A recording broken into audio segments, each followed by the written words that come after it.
Tonight we are privileged to have David Dana-Bashian speak to us. David has 3 degrees from Purdue University.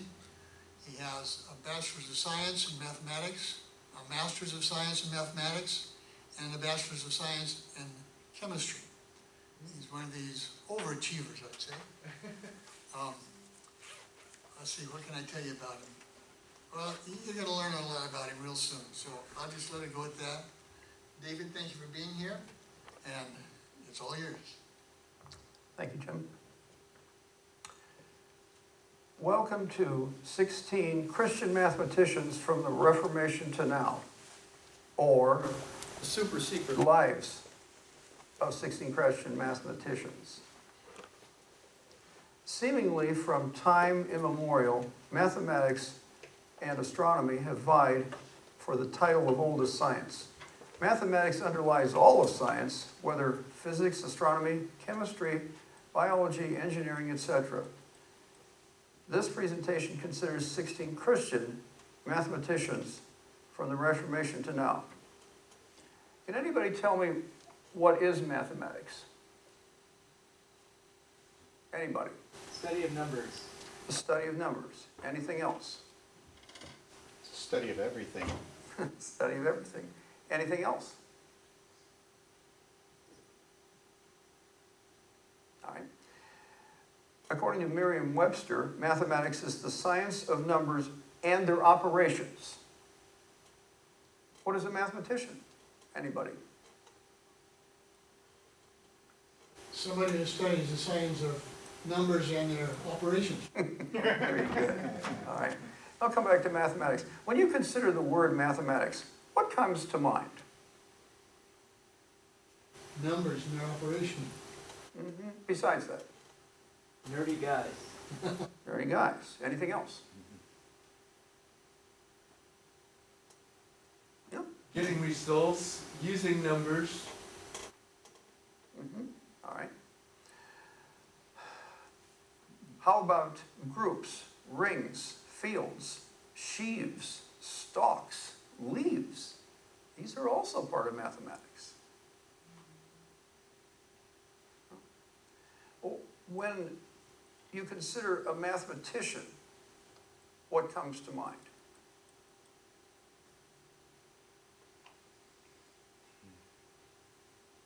What sort of person do you envision being a mathematician? Someone who's curious. Curious? Anything else? Logical. Logical? Anything else? God. The ultimate mathematician. Anything else?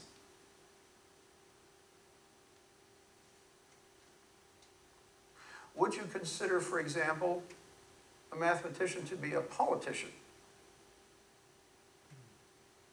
I can't balance the budget, so no. How about somebody who's very active in social life? Does that sound like maybe a mathematician could be that? More likely. We're going to find out some of them were.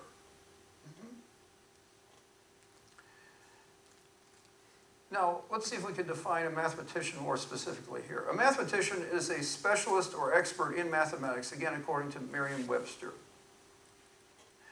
Who would you consider to be the greatest mathematicians of all time? Newton.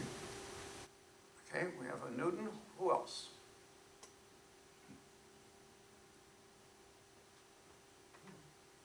Of course, Einstein. All right, a vote for Einstein. Who else? Tesla? Interesting choice, Tesla. Anybody else?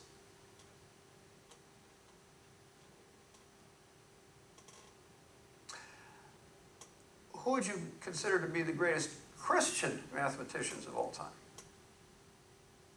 Newton. Who, please? Paul. Paul. Paul? Oh, Paul. Okay, anyone else? Isaac Newton. Isaac Newton. Any other choices?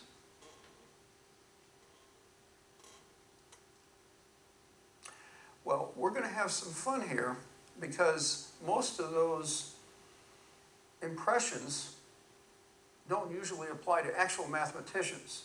We're going to see some interesting things that maybe we've never considered before about Christians, mathematicians, and Christian mathematicians. The main points of this discussion will be to spotlight 16 famous Christian mathematicians, to promote lifelong excellence in professional achievements, discover how they are related to applications in chemistry, physics, engineering, computers, and we're also going to see how we might promote outstanding Christian mathematician testimonies. Now, here is the slide of the 16 Christian mathematicians that I have chosen. And they're in alphabetical order, by the way. Would anybody be able to tell me who any of them is? Now, if you would care to identify it, you'd say which row and which number from left to right. So there would be 2 rows and 1 through 8. Anybody want to take any guesses who any of those is? Is that Newton on 24? No, Newton's not even in this. Oh, wow. Euler, top row, 1, 2, 3, 4, 5, 6, 7 over. Very good, that is Euler indeed. Anybody else?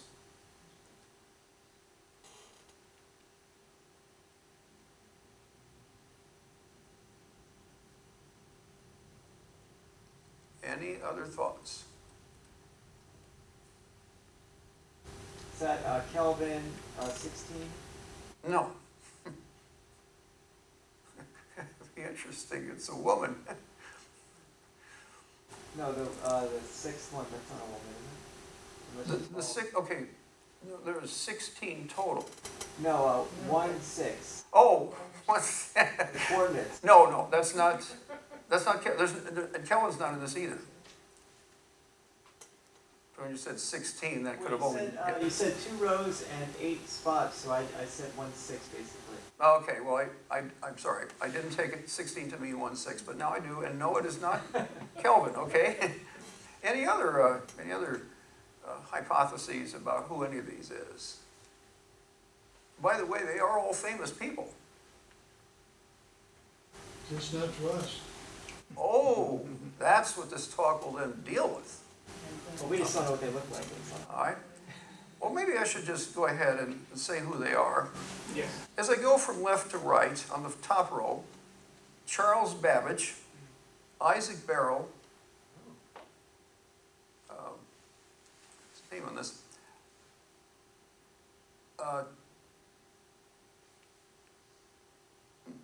Thomas Bayes, Jacob Bernoulli, Johann Bernoulli, Georg Cantor, Leonard Euler, and Karl Gauss. On the bottom row, William Hamilton, Donald Knuth, Gottfried Leibniz, Colin Maclaurin, Bernard Riemann, George Stokes, John Wallace, and Talitha Williams. Oh, wow. Talitha Williams. All right, that's who they are in alphabetical order. All right. Now, the next thing I'd like to ask is, when did these people live? Would you like to take any guesses as to when any of them lived? And if you need a name again, I'm not going to reveal them all at the same time, I'll be happy to provide it to you. Or you could identify it as being thus and so row and thus and so column. Which was 1800s, Babbage was 1800s. What part of the 1800s, Eddie? late, No. middle, No, it was early. the late 1700s to about the middle of the 1800s. All right, anything else? Anybody else? Well, based on the pictures, I'd say number 16 is in her correct spot. Yeah, she is. In chronological order, yes. Mm-hmm. Any other thoughts? 2, 9, or 2, 2. I'm gonna say that's 20th century because it's color. Yeah. That would be number 15. No. No, I mean in order, in date order. Okay, if I were to go across the top, that would be 1, 2, 3, 4, 5, 6, 7, 8, and then down the bottom 9 and 10. 10 then. All right. That person, by the way, is still alive. Yeah. So, yes, he existed, still does exist, from the 20th century into the 21st. Are there any other thoughts of any of them?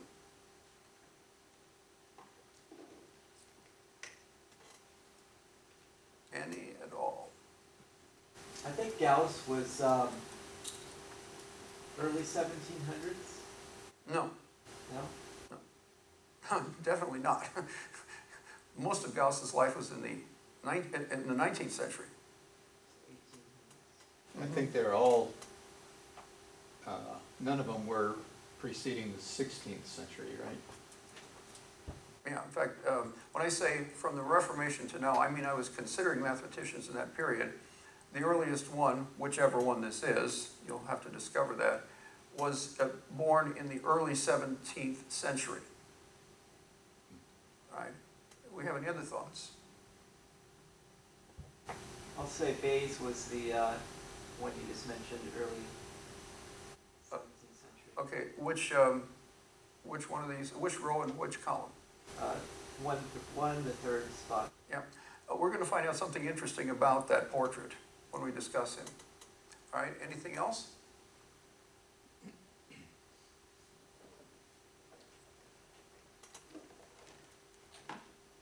No? Okay. All right. In that case,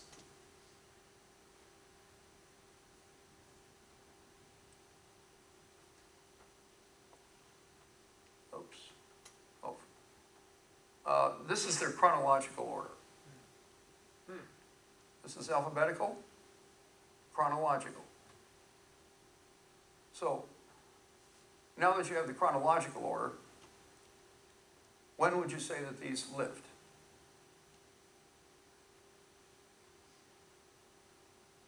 In the past, Except for the last two, very good. they were part of the past. That would stand to reason, all right? But anything more particular about when they lived? Pretty diverse. That is an apt description of these 16, by the way, as we're going to find out. They are very diverse from each other. Any other thoughts?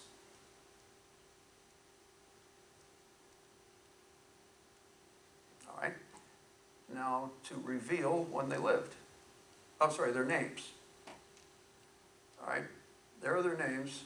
John Wallace, Isaac Barrow, Gottfried Leibniz, Jacob Bernoulli, Johann Bernoulli, Colin Maclaurin, Thomas Bayes, Leonard Euler, Carl Gauss, Charles Babbage, William Hamilton, George Stokes, Bernard Riemann, Georg Cantor, Donald Knuth, Talithia Williams. That's their names.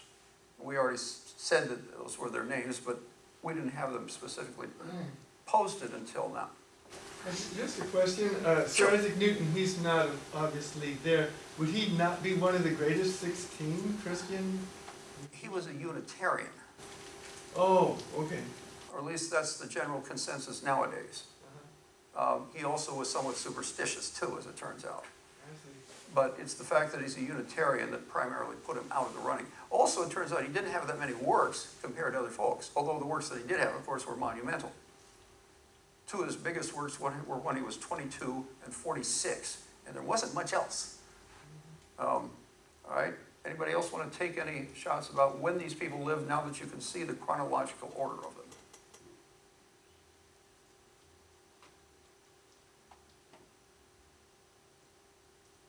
Europeans. Most of them were, yes. But then again, that was when most of the mathematics that was founding modern science was done.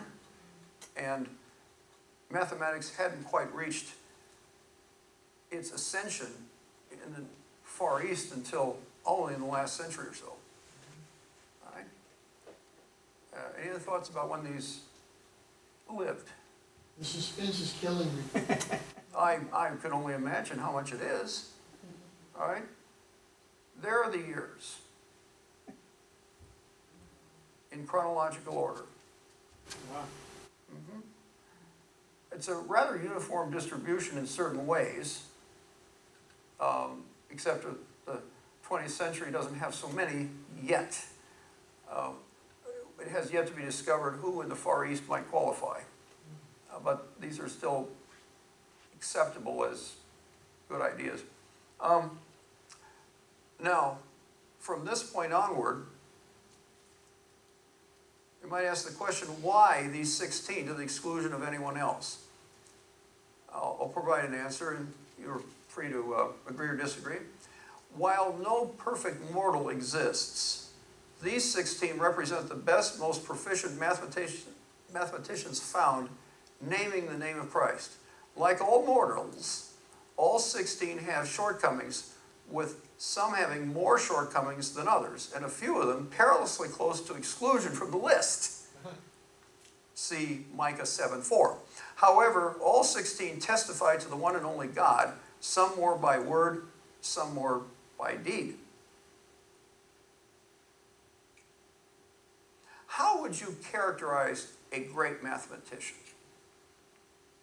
What are the properties, the things that would distinguish a great mathematician from an ordinary mathematician?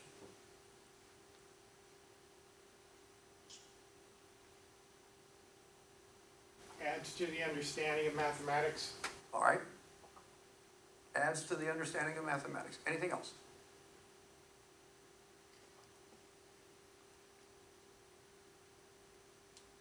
Unusual insights. Unusual insights. Anything else?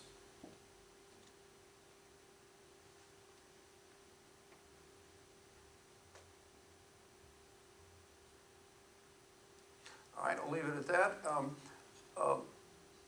My summation is the best mix of profundity, proliferation, applications, and recognitions.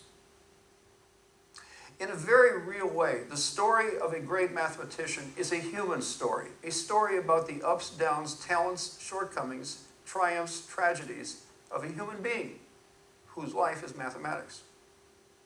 How would you characterize a great Christian?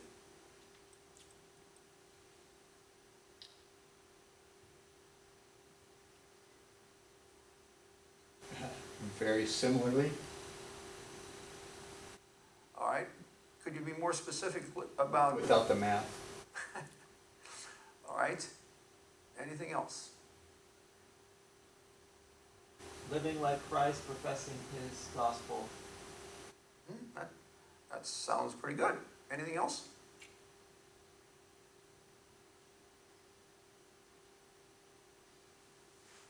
All right. Here's my definition. The best mix of knowledge, prayer, giving, personal life. Could you say that again, please? All right. The best mix of knowledge, prayer, giving, personal life. In a very real way, the story of a great Christian is a human story. The story about the ups, downs, talents, shortcomings, triumphs, tragedies of a human being whose life is Christianity. Are there any caveats about this presentation? The stories of the 16 mathematicians are real. Each life intersected history and technology. The presentation assumes conventional science found in the main body of secular college-level science textbooks and scholarly journal articles, and does not shy away from known unflattering accounts. English titles supplant original titles appearing in languages foreign to English. While the presentation cannot guarantee zero inaccuracies, for example, regarding any urban legends, nevertheless, the presentation preparations include reasonable precautions against false perspectives. The audience should read selections from these 16 to gain an appreciation of the author's intellects, and to put away any notion that Christians cannot be intellectual equals, if not giants, when compared with their unbelieving colleagues, but the 16 are nevertheless all too human. Let's get to know better 16 Christian mathematicians from the Reformation to now. Who would you say is number 16 in this list? Number 16 being at the bottom and number 1 being at the top. Based on what criteria? The ones I gave. Who would you think?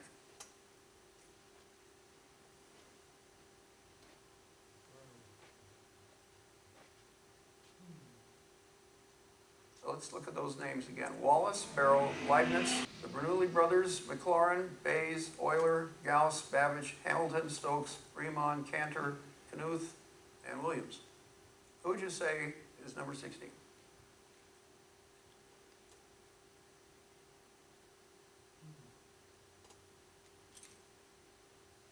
Pretty hard to choose from all those giants. Yeah, it's hard to, Uh-huh. hard to know. That's the whole point of this. No guesses? All right, so be it. Number 16, the Reverend Thomas Bayes. Oh, Surprised you? Yeah. All right. yeah. He's most known for inverting conditional probabilities, the modern form of which includes many others' inputs. He lived from 1701, approximately, London, England, to April 7, 1761, Royal Tunbridge Wells, England. He's a Presbyterian minister and statistician who formulated the theorem bearing his name. Moral. A huge perpetual return rarely does, but sometimes can emerge from a very small seed. Introductory notes. A firm date for Thomas Bayes' birthday has not yet been established.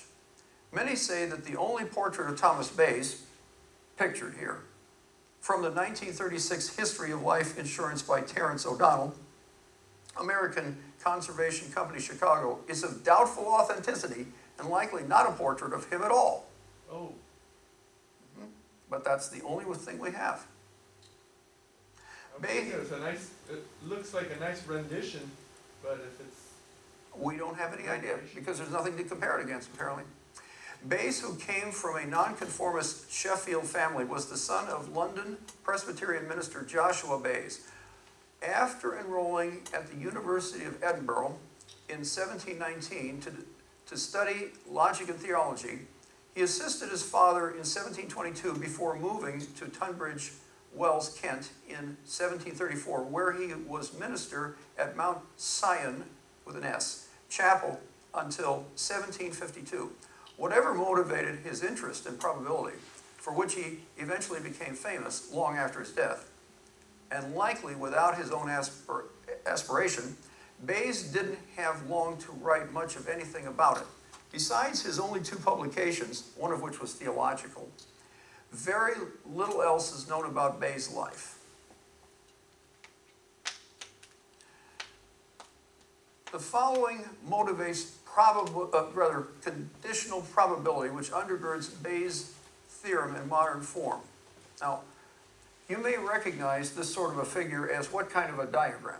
Ben, Venn, V-E-N-N. And I've specifically chosen this particular Venn diagram to motivate the notion of conditional probability. Conditional probability, if you haven't seen it before, is designated by the vertical bar, as in probability of B given U equals. U is the universal space, meaning the space of all the probabilities in consideration, and what must that always equal in terms of a number? Anybody? 1. 1 is correct. Every probability has to be between 0 and 1, inclusive of either. And we have, in this case, designated sets A and B as intersecting to show a general condition. So that's what I'm assuming. For the present, assume that for reduced probability spaces A and B, both in universal space U, that the intersection of A and B, that would be the portion right in the middle between the two, is equal to the intersection with B with A, which is not the empty set. There could be cases where there are, but I'm using the general illustration. Also, that A does not strictly contain B and B does not strictly contain A. Now, to motivate this notion, since U is the universal space, it would stand to reason that any space that is not U is going to be smaller than the space U. And so, therefore, the probability of B given U In other words, if we already know that we're in U, what's the probability of being in B? It's going to equal, by definition, the probability of B intersect U, which is B, you see, divided by the probability of U, which is 1. Well, that would be the probability of B divided by 1, which is the probability of B. And similarly for A. The probability of A given U is equal to the probability of A intersect U divided by the probability of U equals the probability of A divided by 1, which equals the probability of A. All right? Now, we're going to use this motivation for conditional probability when we're not talking about given U, because we're always given U. Always. So here is a corresponding diagram for that. Here, I'm not considering I'm not considering U, I'm considering just A and B. So notice the form. Here we have probability of B given U as an intersection divided by the other number, and here we have the probability of B given A as the probability of the intersection of B and A divided by probability of A. In other words, all I did was substitute A for U. And similarly at the bottom, let's go back to that statement right here. You see at the bottom? All right. The probability of A given B is equal to the probability of A intersect B, which is divided by probability of B. And that's how it's motivated. It's still a definition, though, but I think a well-grounded one.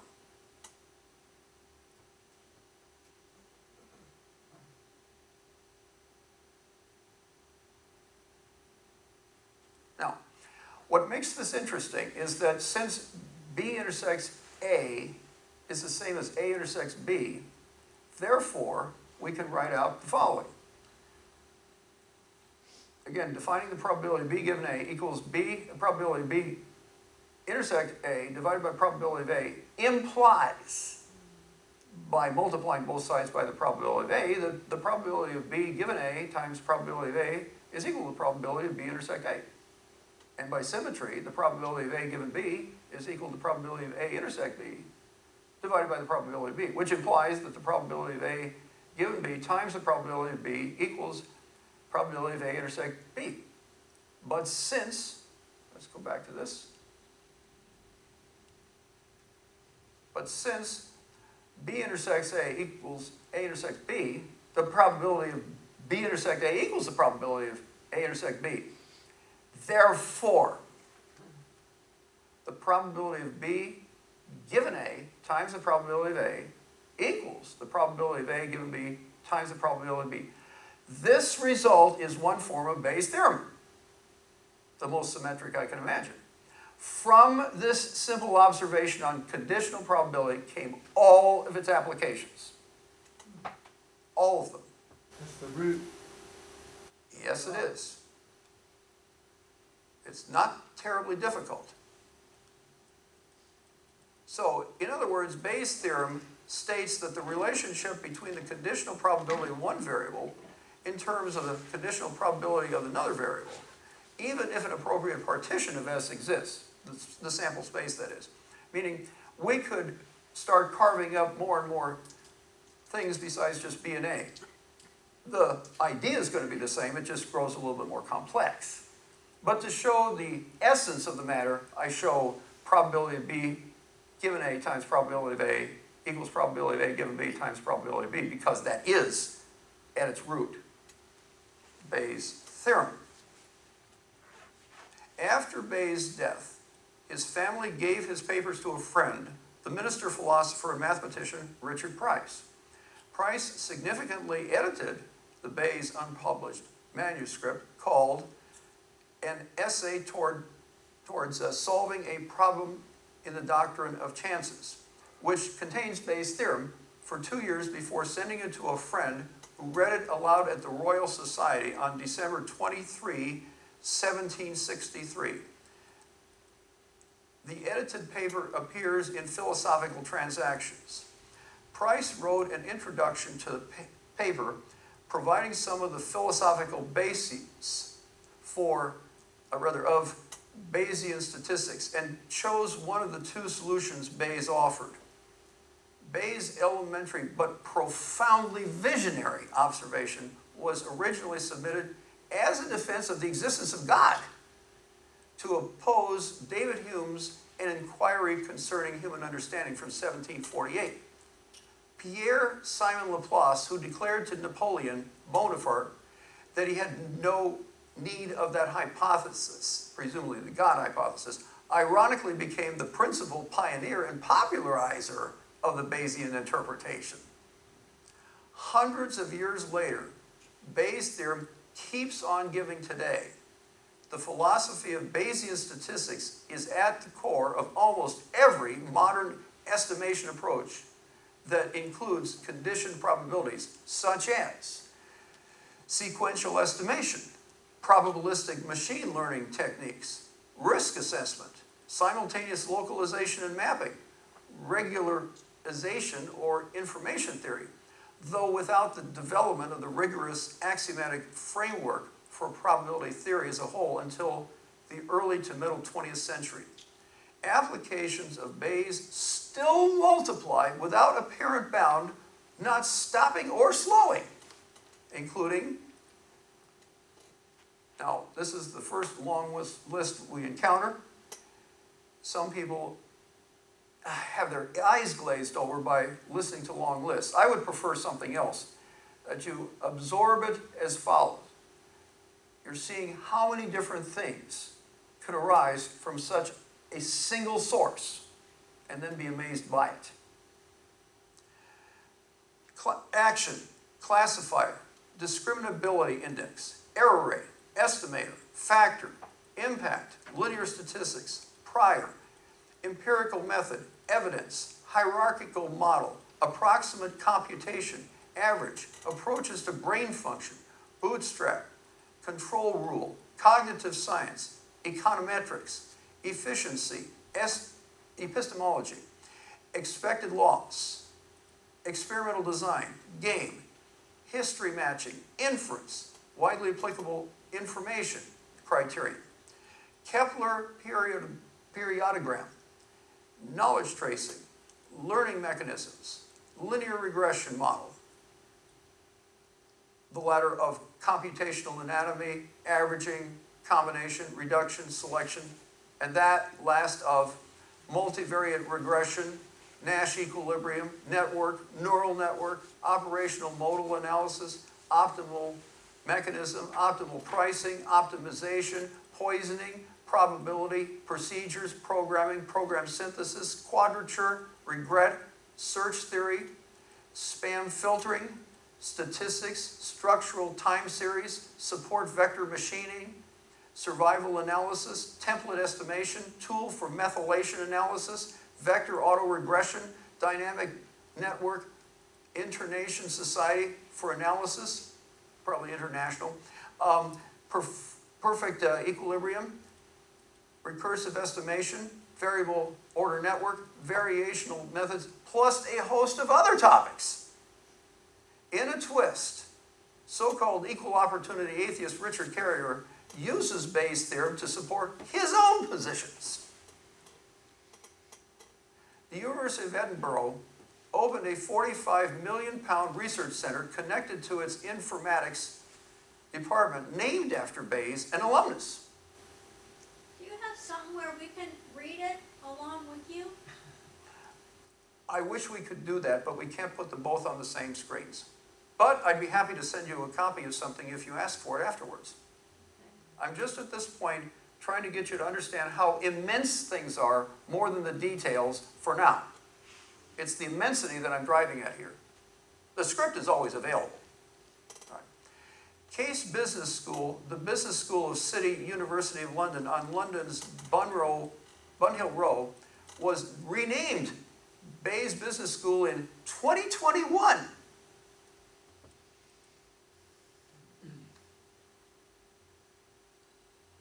That's, by the way, a more detailed digression into conditional probability. I summarized it already. Now, for a Christian perspective of Bayes, a Protestant dissenter, Bayes authored the following, quote, "There cannot be a controversy of greater importance than that which relates to the divine perfections. On our tight apprehensions of their religion entirely depends. on there, all our hopes of happiness are entirely built. For unless we know what God is, or who He is, and entertain clear conceptions of His perfections, and particularly of His moral attributes, we shall neither know how to behave towards Him, nor what we are to expect from Him, according as we do behave. We shall be apt to attribute to Him those things that are real imperfections, and shall very probably be sadly perplexed in accounting for His various dispensations towards mankind. It is a work, therefore, of great service and use to mankind to put them in a way of thinking more clearly concerning the perfections of God, and avoiding the mistakes we are apt to fall into relating to this point. That's the introduction to divine benevolence. It has been the common method of those who have treated of the moral perfection of God to consider this as distinguished into several attributes, the principal of which are goodness, justice, and veracity. And this has been done, I think, upon the justest ground, because the greater number of true propositions we know concerning God, provided each of them be clear in themselves and really distinct from each other, the clearer notion we have of God Himself, the better we are furnished for arguing concerning Him, and may more easily judge what conduct to expect from Him. This is certainly true, though all the moral perfections of God were allowed to be founded in one uniform principle of action, the top of section 1 of divine benevolence. Question. Because Bayes' theorem saw no practical applications in his lifetime, and Bayes didn't even bother to publish it, widespread proclamation and application of it, especially in modern form, depended on a sufficient number of interested persons after his death, like Price and Laplace. The question is, without giving any names, on whom would you depend? Per 1 Corinthians 12:12 and Ephesians 4:11-16. I'll let you ponder that. Other questions I will give more to the audience to speak on. But do we have any thoughts about Thomas Bayes from what we know? Any?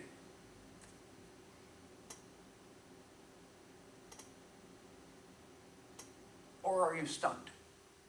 Pretty stunned. Smarter than me. But it all came from that one sentence. Just the one sentence, that was it. All right? If not, then I would like to ponder that now Bayes has the number 16 on him.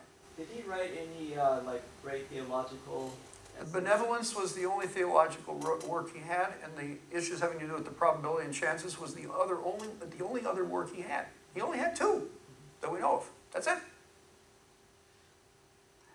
So That's what I would call that like applied math, is that what? well, all those applications are. He didn't live anywhere near being able to do that.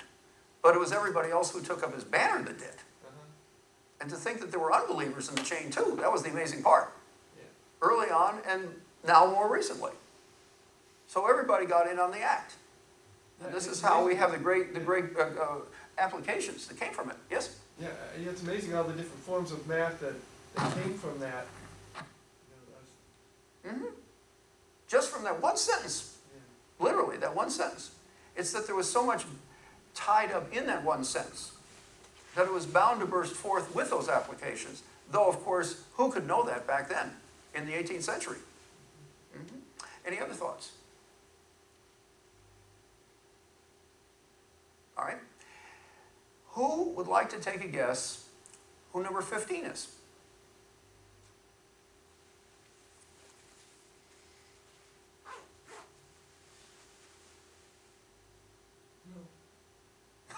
No? Well, It's kind of subjective, so it's hard for us to... it is, but I did consult some other folks' rankings on these people to see whether or not mine weren't Just tell jaded. us. Yes? Just tell us. Okay. Well, anytime one of you wants to chime in, I will always give the opportunity. Let's find out who it is. Him, or he, the Reverend Isaac Barrow, October 1630, London, England, to May 4, 1677, London, England. Notice that he is known mostly for the secant function and the geometrical lectures. That's where we have the formulation of the derivative of the integral of the antiderivative equals the function. Something like that. All right. Is that calculus? Yes, that is calculus, and that was the interesting part. He was among those people that preceded Newton Oh. in this field. Newton was not the originator of the calculus. The calculus has a rich history that goes way back into the 17th century at least, and Isaac Barrow was one of the two that is in this presentation. As to his education, he was at Charterhouse in 1640. He was at the school of Martin Holbeach at Felsted, Essex in 1640 to 1643. And by the way, 10 years earlier, Holbeach educated John Wallace, who we're going to see in a while.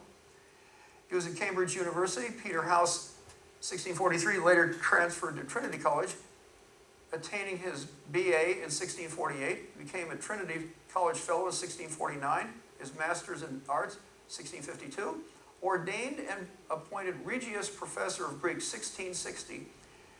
Also at Gresham College, Professor of Greek in 1662. At Cambridge University, he was the first Lucasian Professor of Mathematics. Do you know anybody else that was a Lucasian Professor? I'll give you a hint. He died on Pi Day a few years ago.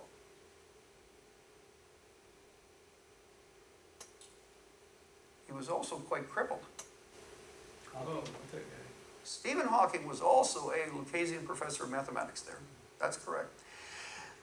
Barrow resigned the Lucasian chair in favor of his student Isaac Newton in 1669.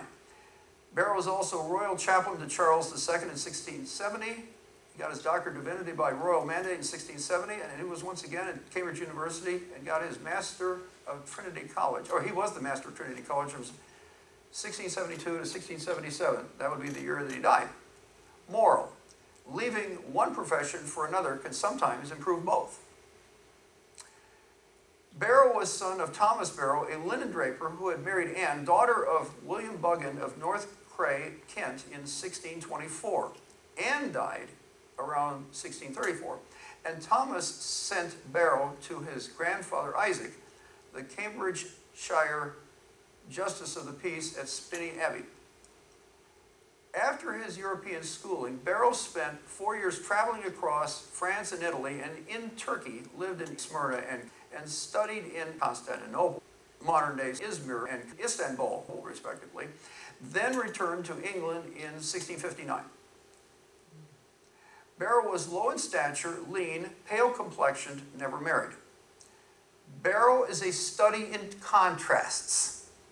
Besides being turbulent and pugnacious at Charterhouse in his youth, and eccentric, slovenly in dress, addicted to opium, causing his death later, according to Aubrey, and an inveterate smoker. As an adult, he was also courageous, especially since he saved the ship he was on from pirates, and earned the favor of Charles II and the respect of his fellow courtiers, and his writings commanded a sustained, stately eloquence, and he was impressing, living a blameless life. Barrow produced a complete edition of Euclid's Elements in 1655, published an edition of the Data, delivered lectures in 1664 to 1666, published in 1683 after his death as Lectures of Mathematics. In 1667, suggested the analyses of Archimedes used to attain his chief results, composed expositions of the Creed, the Lord's Prayer, Decalogue, and Sacraments around 1669. As a Christian theologian and mathematician, Barrow was noted for his work in optics and geometry, the Optical and Geometric Lectures of 1669, which was republished with a few minor alterations in 1674, and a published edition with numerous comments of the first 4 books of on conic sections of Apollonius, of Perga, and of the extant works of Archimedes and Theodosius of Bithynia in 1675.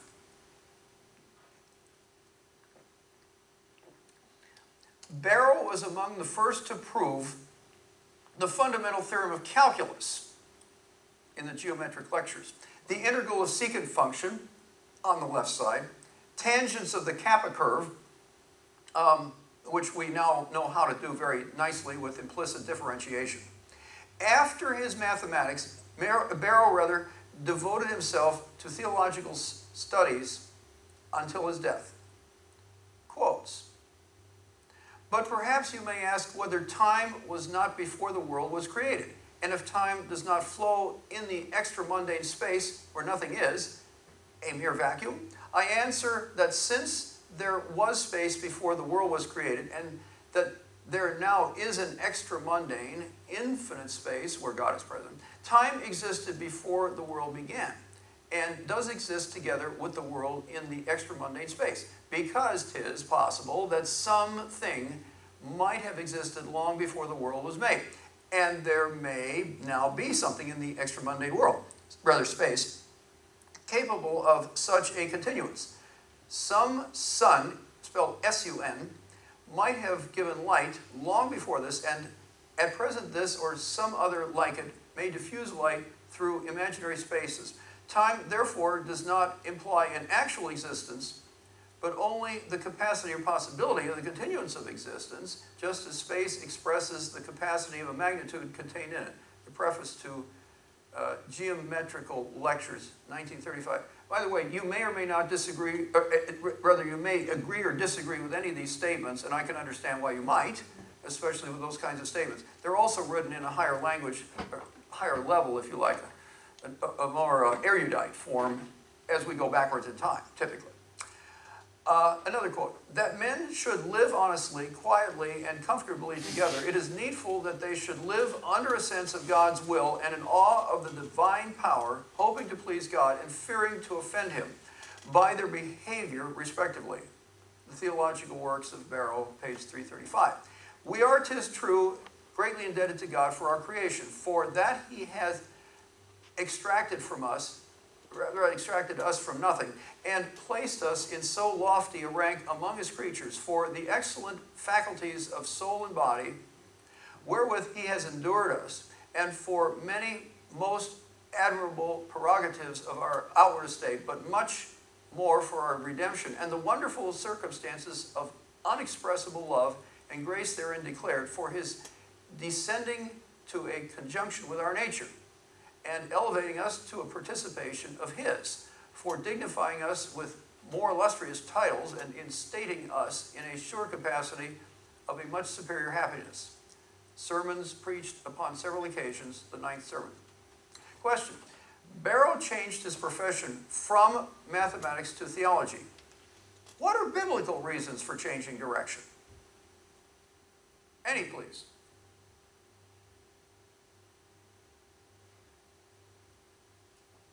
For changing this direction or changing any direction?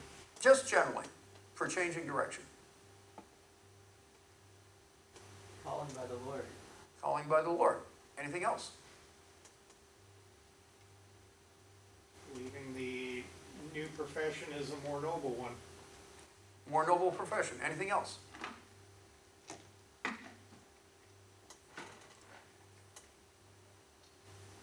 I would think God wants us to use our brains in whichever way is best, and if our brains think that they can serve him better another way, we should do it.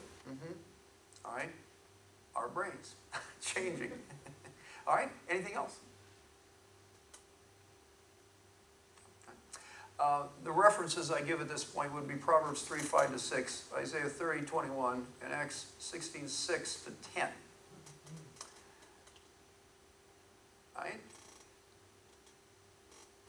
Now, did you say that he was like the instructor or the teacher of Sir Isaac Newton?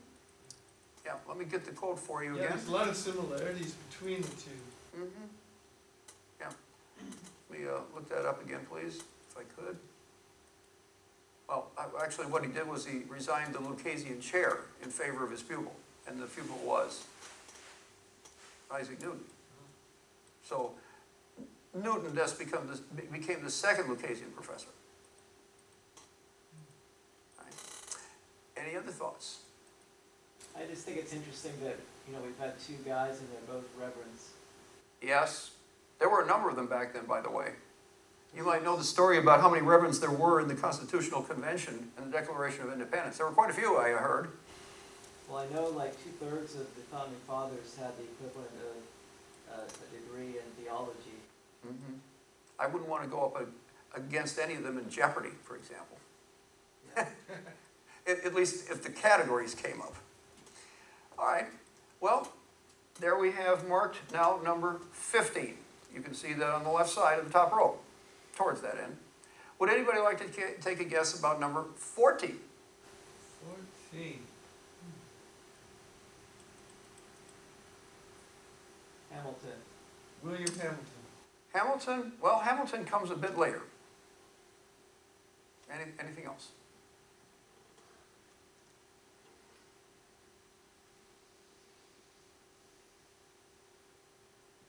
You might get a surprise out of this one. It's Talithia Williams. Talithia Denise Williams, February 1978, Columbus, Georgia, winner of the MAA Henry L. Alder Award 2015, was educated at Columbus High School in Columbus, Georgia, had research appointments, the NASA Jet Propulsion Laboratory, La Cañada, Flintridge, California, the NASA Johnson Space Center in Houston, Texas, the National Security Agency headquarters at Fort Meade, Maryland. Ms. Williams earned her Bachelor of Science at Spelman College, Atlanta, Georgia, with a BS in mathematics and a minor in physics. At Howard University, Washington, D.C., she earned her Master of Science in Mathematics. At Rice University, Houston, Texas, her PhD in statistics. At Harvey Mudd College in Claremont, California, she was the first African-American woman to achieve tenure there. She was Associate Professor of Mathematics from July 2015 to June 2024. She still is, as far as I know, the Mathematics Clinic Director starting in July of 2022, and she is also currently the Professor of Mathematics in July 2024. Moral: identifying with now popular causes can clear the way for further public engagements. Williams is Associate Dean for Research and Experimental Learning at Harvey Mudd College, Pomona, California. Williams develops statistical models which emphasize the spatial and temporal structure of data and has partnered with the World Health Organization in developing a cataract model used to predict the cataract surgical rate for countries in Africa. Williams' research interests include non-stationary covariance estimation and change of support problem. Through her research and work in the community at large, Williams helps to change the collective mindset regarding STEM, science, technology, engineering, mathematics, in general, and math in particular, rebranding the field of mathematics as anything but dry, technical, or male-dominated, but instead a logical, productive career path that is crucial to the future of the country. Circa 2011, Williams gave a presentation on misapplications of statistics in American life, such as when pharmaceuticals are being peddled directly to potential customers who do not know related studies data. Hence, those consumers cannot reasonably decide whether or not to take certain medications. Williams delivers speeches nationally and internationally on the value of personal health information, such as the February 2014 TED Talk, Own Your Body's Data, and is co-host of the PBS series Nova Wonders, which premiered in April 2018. Williams authored the May 8, 2018 publication Power in Numbers, The Rebel Women of Mathematics, a full-color volume biographing women in mathematics over 2 millennia, including Hidden Figures, NACA/NASA Computers and Mathematicians, Dorothy Jean Vaughn, née Johnson, September 20, 1915, Kansas City, Missouri, to November 10, 2008, Hampton, Virginia. Winner of the Congressional Gold Medal 2019. The first African-American woman to receive a promotion and supervise a group of staff at the center. And supervised Creola Catherine Johnson née Coleman, August 26, 1918, White Sulphur Springs, West Virginia, to February 24, 2020, Newport News, Virginia. Winner of the Presidential Medal of Freedom, November 24, 2015, and winner of Silver Snoopy 2016, whose orbital mechanics calculations were crucial to United States space flights. Think John Glenn. Also, Marie Jackson née Winston, April 9, 1921, Hampton, Virginia, to February 11, 2005, Hampton, Virginia. Winner of the Apollo Group Achievement 1969 and winner of the Congressional Gold Medal in 2019. NASA's first black female engineer. Plus, an ancient name, Hypatia, Wang Zhenyue, 1768 to 1799. Marie Sophie Germain, April 1, 1776, Paris, France, to June 27, 1831, Paris, France. Augusta Ada King. Who is that? Anybody know? Augusta Ada King. Who was that? A relative of Martin Luther King. Not that we know of. Doubtful, very doubtful, okay? All right? The Right Honorable the Countess of Lovelace. Now is it ringing a bell? Nay, Byron. Ada Lovelace. Didn't she assist Babbage? Uh-huh. Yes. She's said to be the first computer programmer, too. December 10, 1815, London, England, to November 27, 1852, Marylebone, London, England. She only lived, in other words, 36 years. That was it. And of course, you might recognize the programming language, Ada, which is named after her. Sophia Vasilievna Kovalevskaya, born Kovin Krukovskaya, January 15, 1850, Moscow, Russia, to February 10, 1891, Stockholm, Sweden. Winifred Edgerson Merrill, September 24, 1862, Ripon, Wisconsin, to September 6, 1951, Fairfield, Connecticut. Emily Ellie Noether, that's a familiar name too, March 23, 1882, Erlangen, Bavaria, German Empire, to April 14, 1935, Bryn Mawr, Pennsylvania. Grace Brewster Hopper, née Murray, December 9, 1906, New York, to January 1, 1992, Arlington County, Virginia. David, I lost the thread. What do all these have to do with? These are all these people who are in that volume that Williams wrote. It's a coffee table book item, if you like. If you want me to shorten it, I will. But I have, I'll just read the names from here on, and not the biography. You can ask me later for what they are. Mary Golda Ross, Annie Jean Easley, Maria Elaine Hamilton née Hayfield, Sylvia D. Trimble Bozeman, Fern Yvette Hunt, Maria Margaret Clowie, Amy Elizabeth Radinskaya, Baroness Ingrid Dalbetchis, Tatiana Toro, Karen E. Smith, Gigliola Stafilani, Erica N. Walker, Trishette Jackson, Eugenia Lo-Jean Cheng, Mary M. Merz-Haney, Chelsea Welton, and finally Pamela Estefania Harris. These are all famous women mathematicians. Have you heard of any of their names yet? Just one. Which one? Lovelace. Yeah, that's about it. But you see, what Williams was doing was saying, we need to learn more about these people who gave us so much in this field. They really did. I know the language Ada. I was programming in that. That's right. That was named after Ada Lovelace. Language. Well, they sure named, they picked a good name to name it after. Now, as far as Williams herself is concerned, Williams is a trustee at Purpose Church, formerly Pomona Baptist, and no, not related to Rick Warren or the Purpose Driven Church, in Pomona, California, and serves with her husband as a Christian marriage mentor couple. while being the mother of 3 boys. I don't have any quotes for her, unfortunately. Question. Williams highlights often forgotten contributions of women in STEM. What, if anything, have you done to value everyone's worthwhile efforts? Let that be a question for yourself. We wouldn't be here all night. Nobody would talk. All right, so that's number 14. Any postulating on number 13? I'm a little bit confused about her. It didn't seem like she really did much other than write a book. I mean, how did she advance the field of mathematics? Like Do you want me to read those credentials again?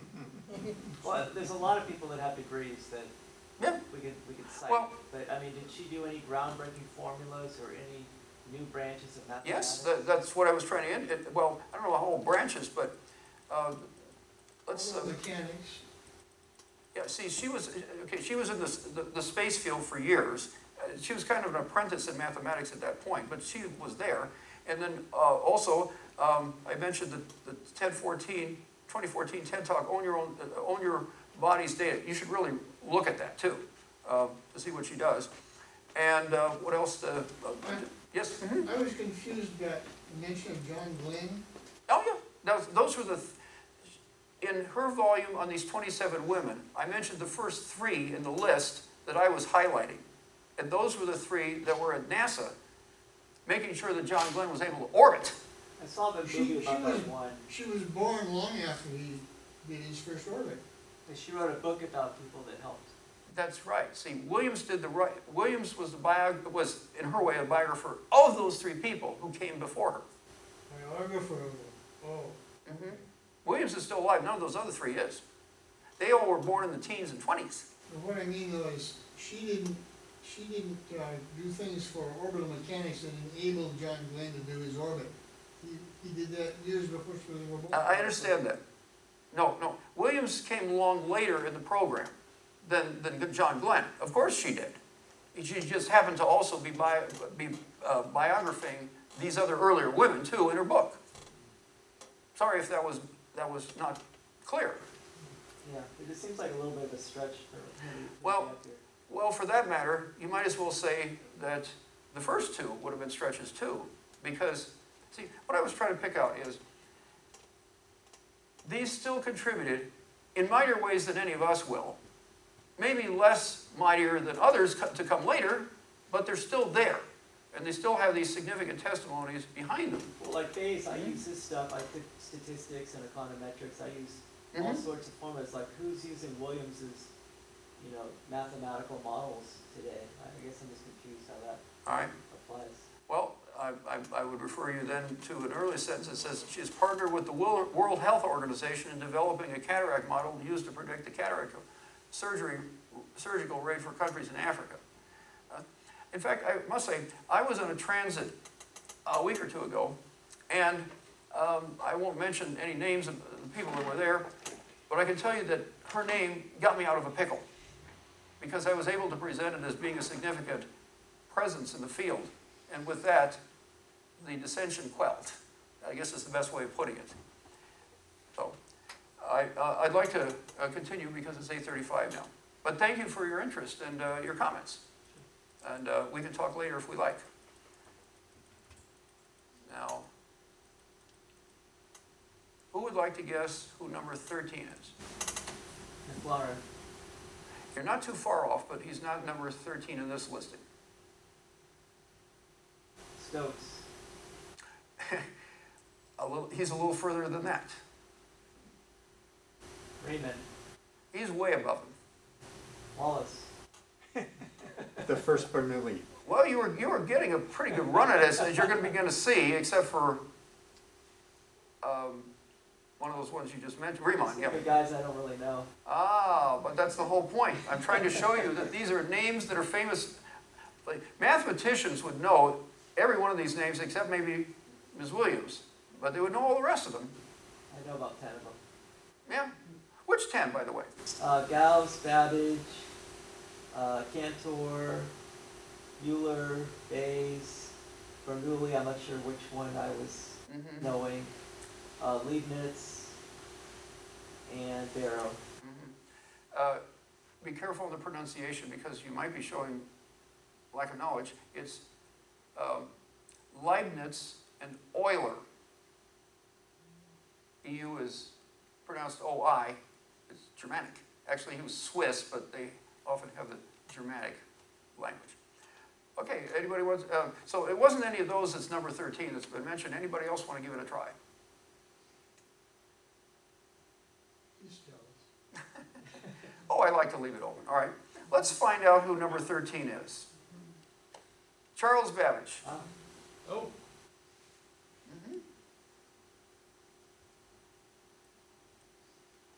And you can see the beginning and end dates. All right. He won the gold medal of the Royal Astronomical Society in 1824. He was the foreign honorary member of the American Academy of Arts and Sciences in 1832. He went to Cambridge University, Trinity College. He went to Cambridge University Peterhouse, and he became also a Lucasian professor of mathematics from 1828 to 1839. Moral. Have you ever encountered an eccentric? No comments. Misunderstood, way out there, who knows where, with a different lifestyle? Any friends? How were or are the bills paid? Case in point. Babbage, a very complex individual with a very complicated life, mathematician, philosopher, inventor, mechanical engineer, father of the computer, was one of 4 children of Benjamin Babbage and Betsy Plumley Tiepp. Benjamin was a banking partner of William Praed, Fleet Street, London, in 1801. About age 8, Babbage was sent to a country school to recover from a life-threatening fever. Another bout of poor health caused Babbage to learn from tutors for a time rather than at King Edward VI Grammar School. Eventually, Babbage reached a level in classics sufficient for Trinity, that's Trinity College, and in mathematics well beyond that.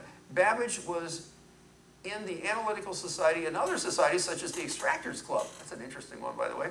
At Peterhouse, Babbage was the top mathematician, receiving his degree without examination in 1814. Babbage lectured to the Royal Institution on Astronomy in 1815 and was elected a Fellow of the Royal Society in 1816.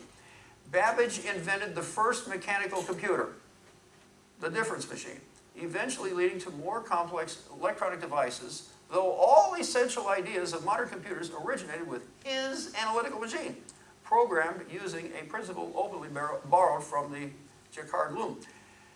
Ada Lovelace, sometimes considered the first computer programmer, was chiefly known for her work on the analytical machine. Babbage originated the concept of a digital programmable computer and designed the first computer printers.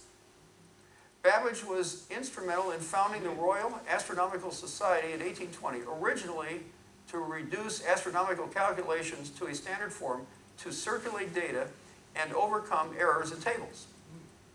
Despite the foregoing, and even with significant recommendations from others, Babbage's career faltered. Babbage depended awkwardly on the support of his father, even with his disapproval of Babbage's early marriage, to provide for his needs and by extension those of his large family. In 1827, Babbage inherited a large estate from his father and became independently wealthy, but also Babbage's wife Georgiana Whitmore and 2 of their children died. Babbage failed to become a professor at Cambridge in 1820, 1823, or 1826, but he became Lucasian professor, as we saw, in 1828. While at Cambridge, Babbage wrote only 3 topical books.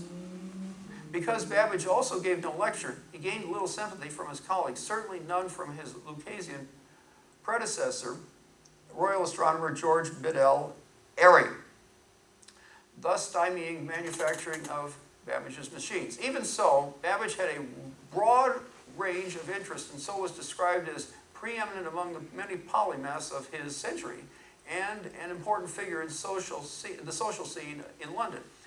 Babbage remade the scientific soirée that he imported from France into well-attended Saturday evening soirees, important gathering places for prominent scientists, authors, and aristocracy from 1828 into the 1840s. On the other side, William Wheel that's spelled Whewell, rejected Babbage's reforming direction. Babbage feuded with Richard Jones for 6 years. Babbage took up well-publicized but unpopular campaigns against public nuisances, for example, bullet, broken glass panes, bullet, street music, especially organ grinders, hoop rolling, bullet, tip cap. Babbage's growing polemics caused antagonism. Babbage fared better with statistics and mathematics. As for his Christian side, Babbage grew up Protestant and believed God to be the ultimate programmer.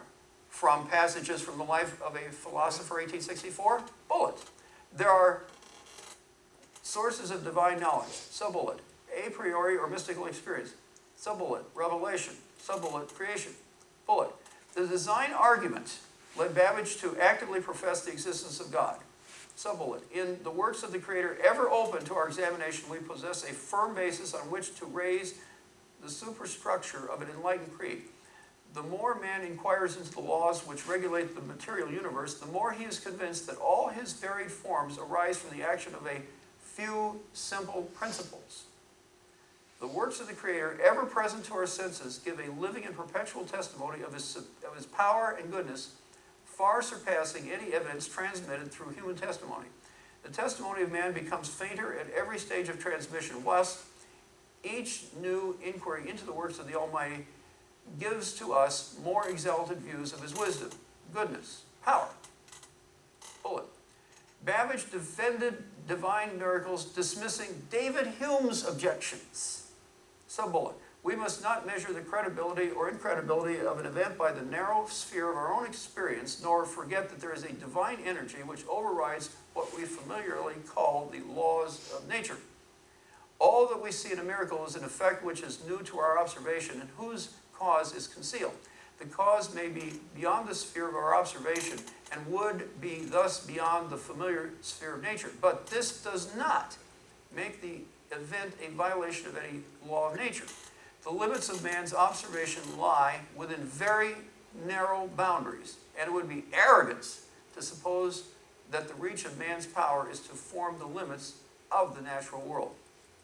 Now we have the other side.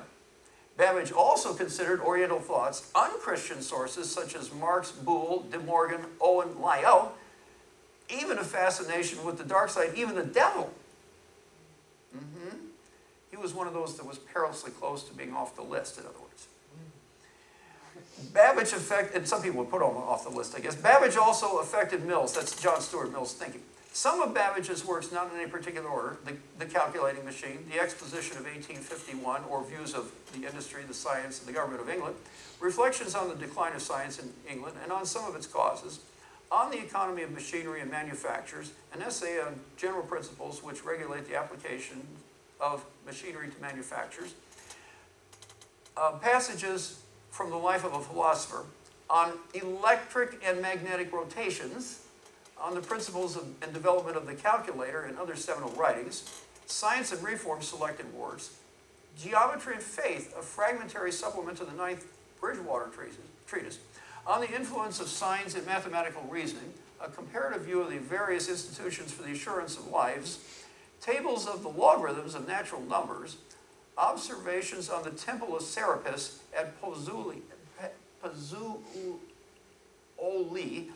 near Naples, with an attempt to explain the causes of the frequent elevation and depression of large portions of the Earth's surface in remote periods, and to prove that those causes continue in action at the present time, with a supplement conjectures on the physical condition on the surface of the moon. Bullet. Thoughts on the principles of taxation with reference to a property tax and its exceptions. Bullet. An elementary treatise on the differential and integral calculus. Bullet. An essay toward the calculus of functions. Bullet. An examination of some questions connected with games of chance. Bullet. Examples of the solutions of functional equations. When Babbage died, the difference engine and analytical engine machines were incomplete. With their full manufacture, the machines worked to the tolerances available for the original 19th century plans. Question. Babbage's talents but outspokenness sparked success but also controversy. What might you have done differently from from what Babbage did? Open question there. Well, it sounded like he consulted other religions, so, you know, obviously as a Christian, I wouldn't want to do that. Mm-hmm. All right. And it sounds like he was an old earther as well. I think you mentioned Lyell. Yeah, if he subscribed to Lyell in any serious way, yes, he would be. One of the early ones, I guess. Anything else?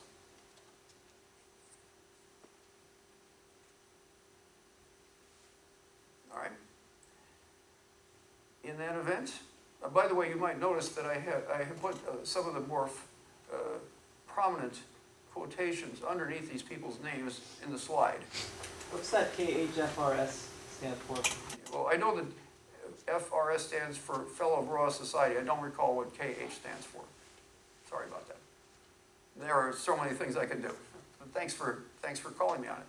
Anything else? All right. Thus we have number 13. 13. Yep, there he is, number 13. All right. I don't know how this is going to work out, but would anybody like to try for number 12? Somebody already brought up his name, by the way. Stokes. Not yet. Okay. Number 12. Who? Newt. Who?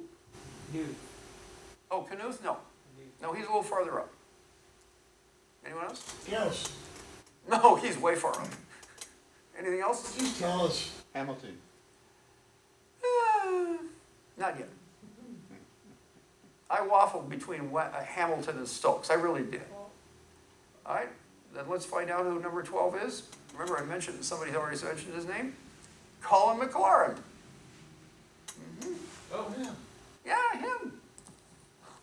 1698 to 1746. He had the nickname of the Prickly Genius. He was the winner of the grand prize of the French Academy of Sciences, 1724. His education and educational environment, University of Glasgow, Master of Arts, 1712. Tutor to George Hume, I don't know if he's related to David, 1722. University of Edinburgh, deputy to mathematical professor James Gregory, 1725. Then succeeded Gregory on November 3, 1725, with Newton offering to pay Maclaurin's salary. Moral, one's greatest claim to fame can be a lesser seat at the table. Maclaurin, the greatest Scottish mathematician of the 18th century, lost his father John, minister of Glendario, who died when he, Maclaurin, was in his infancy, and his mother, who died before he was 9. Oh, gosh. Maclaurin's uncle Daniel, minister of Kilfenan, educated the child prodigy who entered the University of Glasgow at age, can I take any guesses? 12. 11. Whoa. But people did go to these places when they were young, too. At 14, Maclaurin defended his MA thesis on the power of gravity. Now, this is an interesting fact.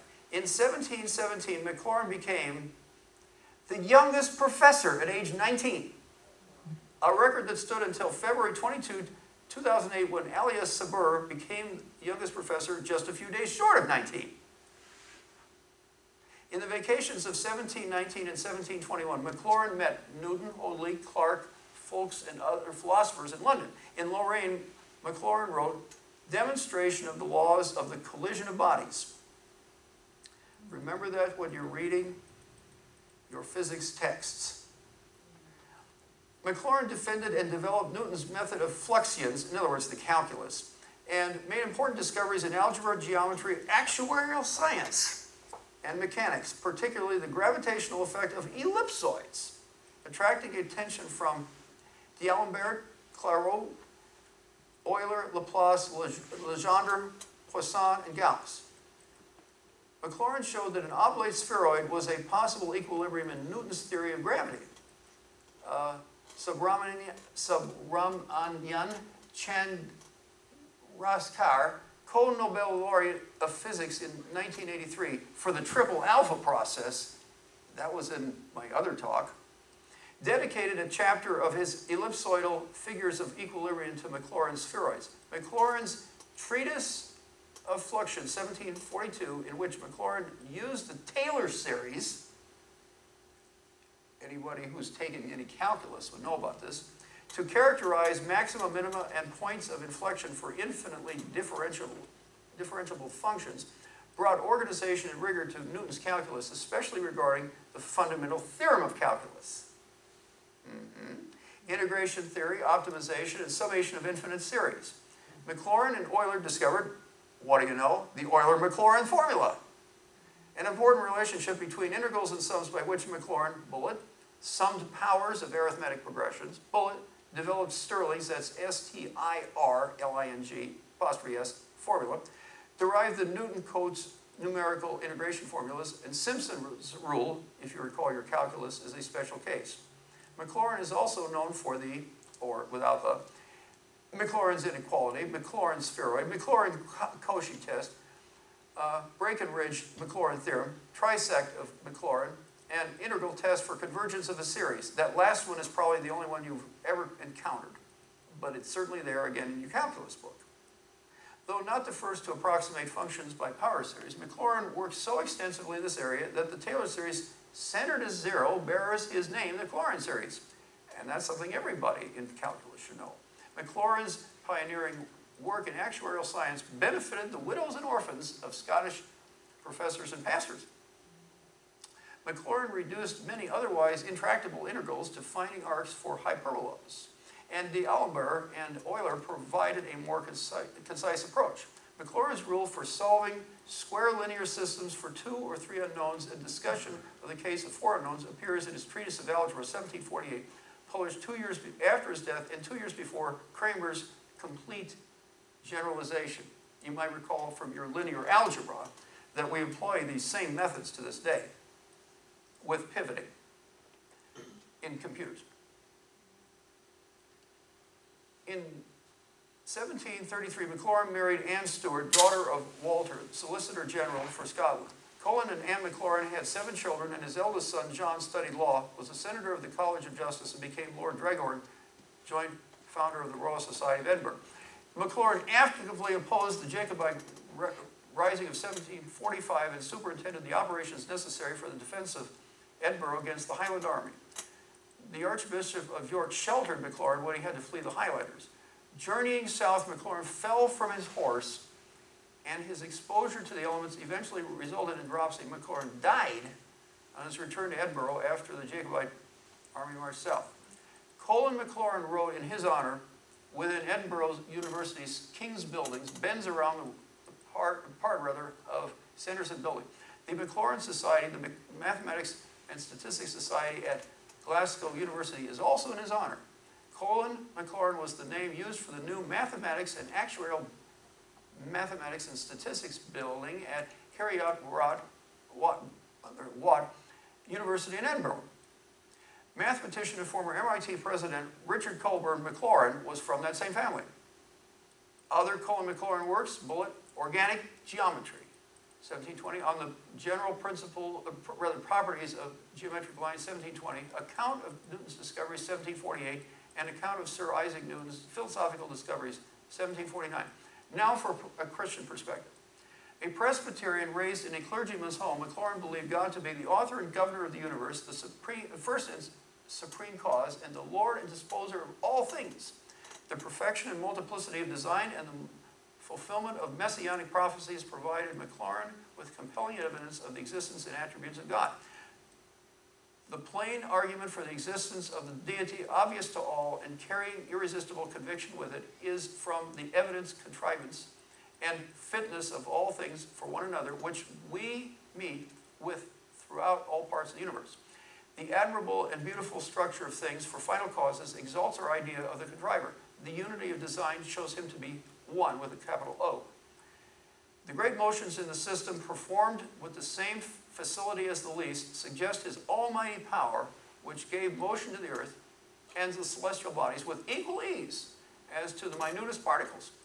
The subtlety of the motions and actions in the internal parts of bodies show that God's influence penetrates the inmost recesses of things and that he is equally active and present everywhere.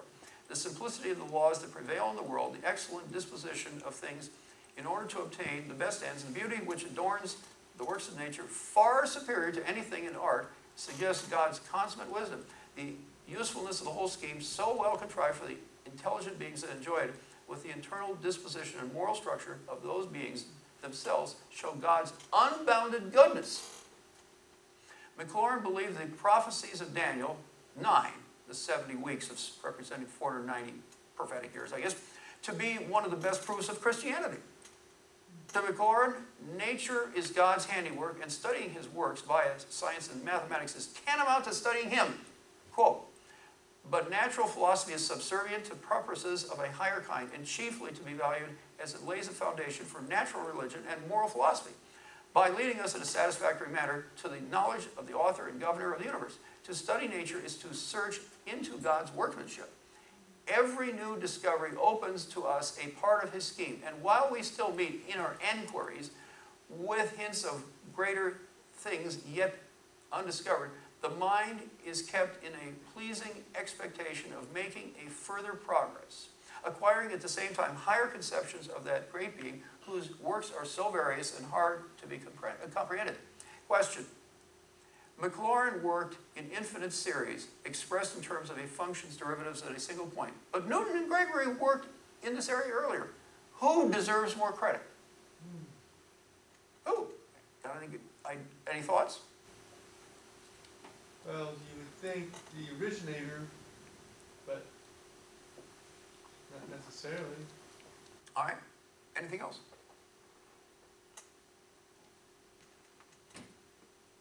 Meaning, some people might give Maclaurin more credit than he might be due because he worked only within tailors, but he worked in a lot of other things too, as we see.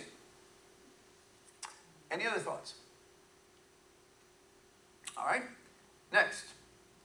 There is number 12 for Carl Maclaurin. Did he actually know Euclid? Or is it? Oh, no. Euclid was BC. Okay, so he built on his previous work. Most people did. We haven't gotten to the case of something that wasn't Euclidean yet. That comes later. Okay? All right, so I have to ask. Sure I do.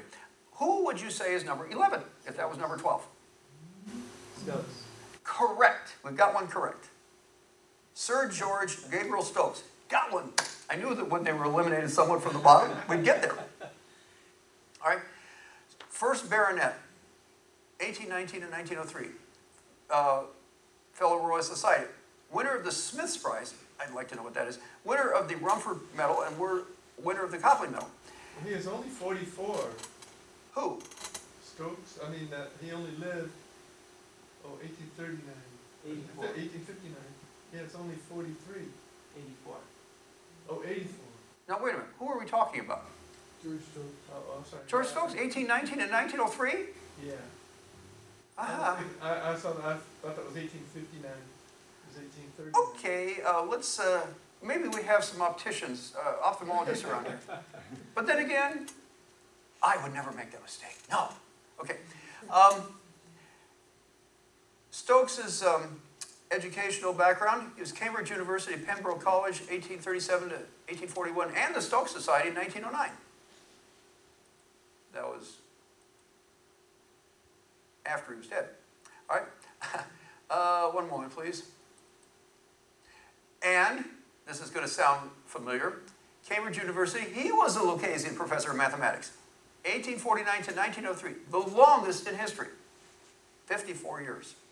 Moral.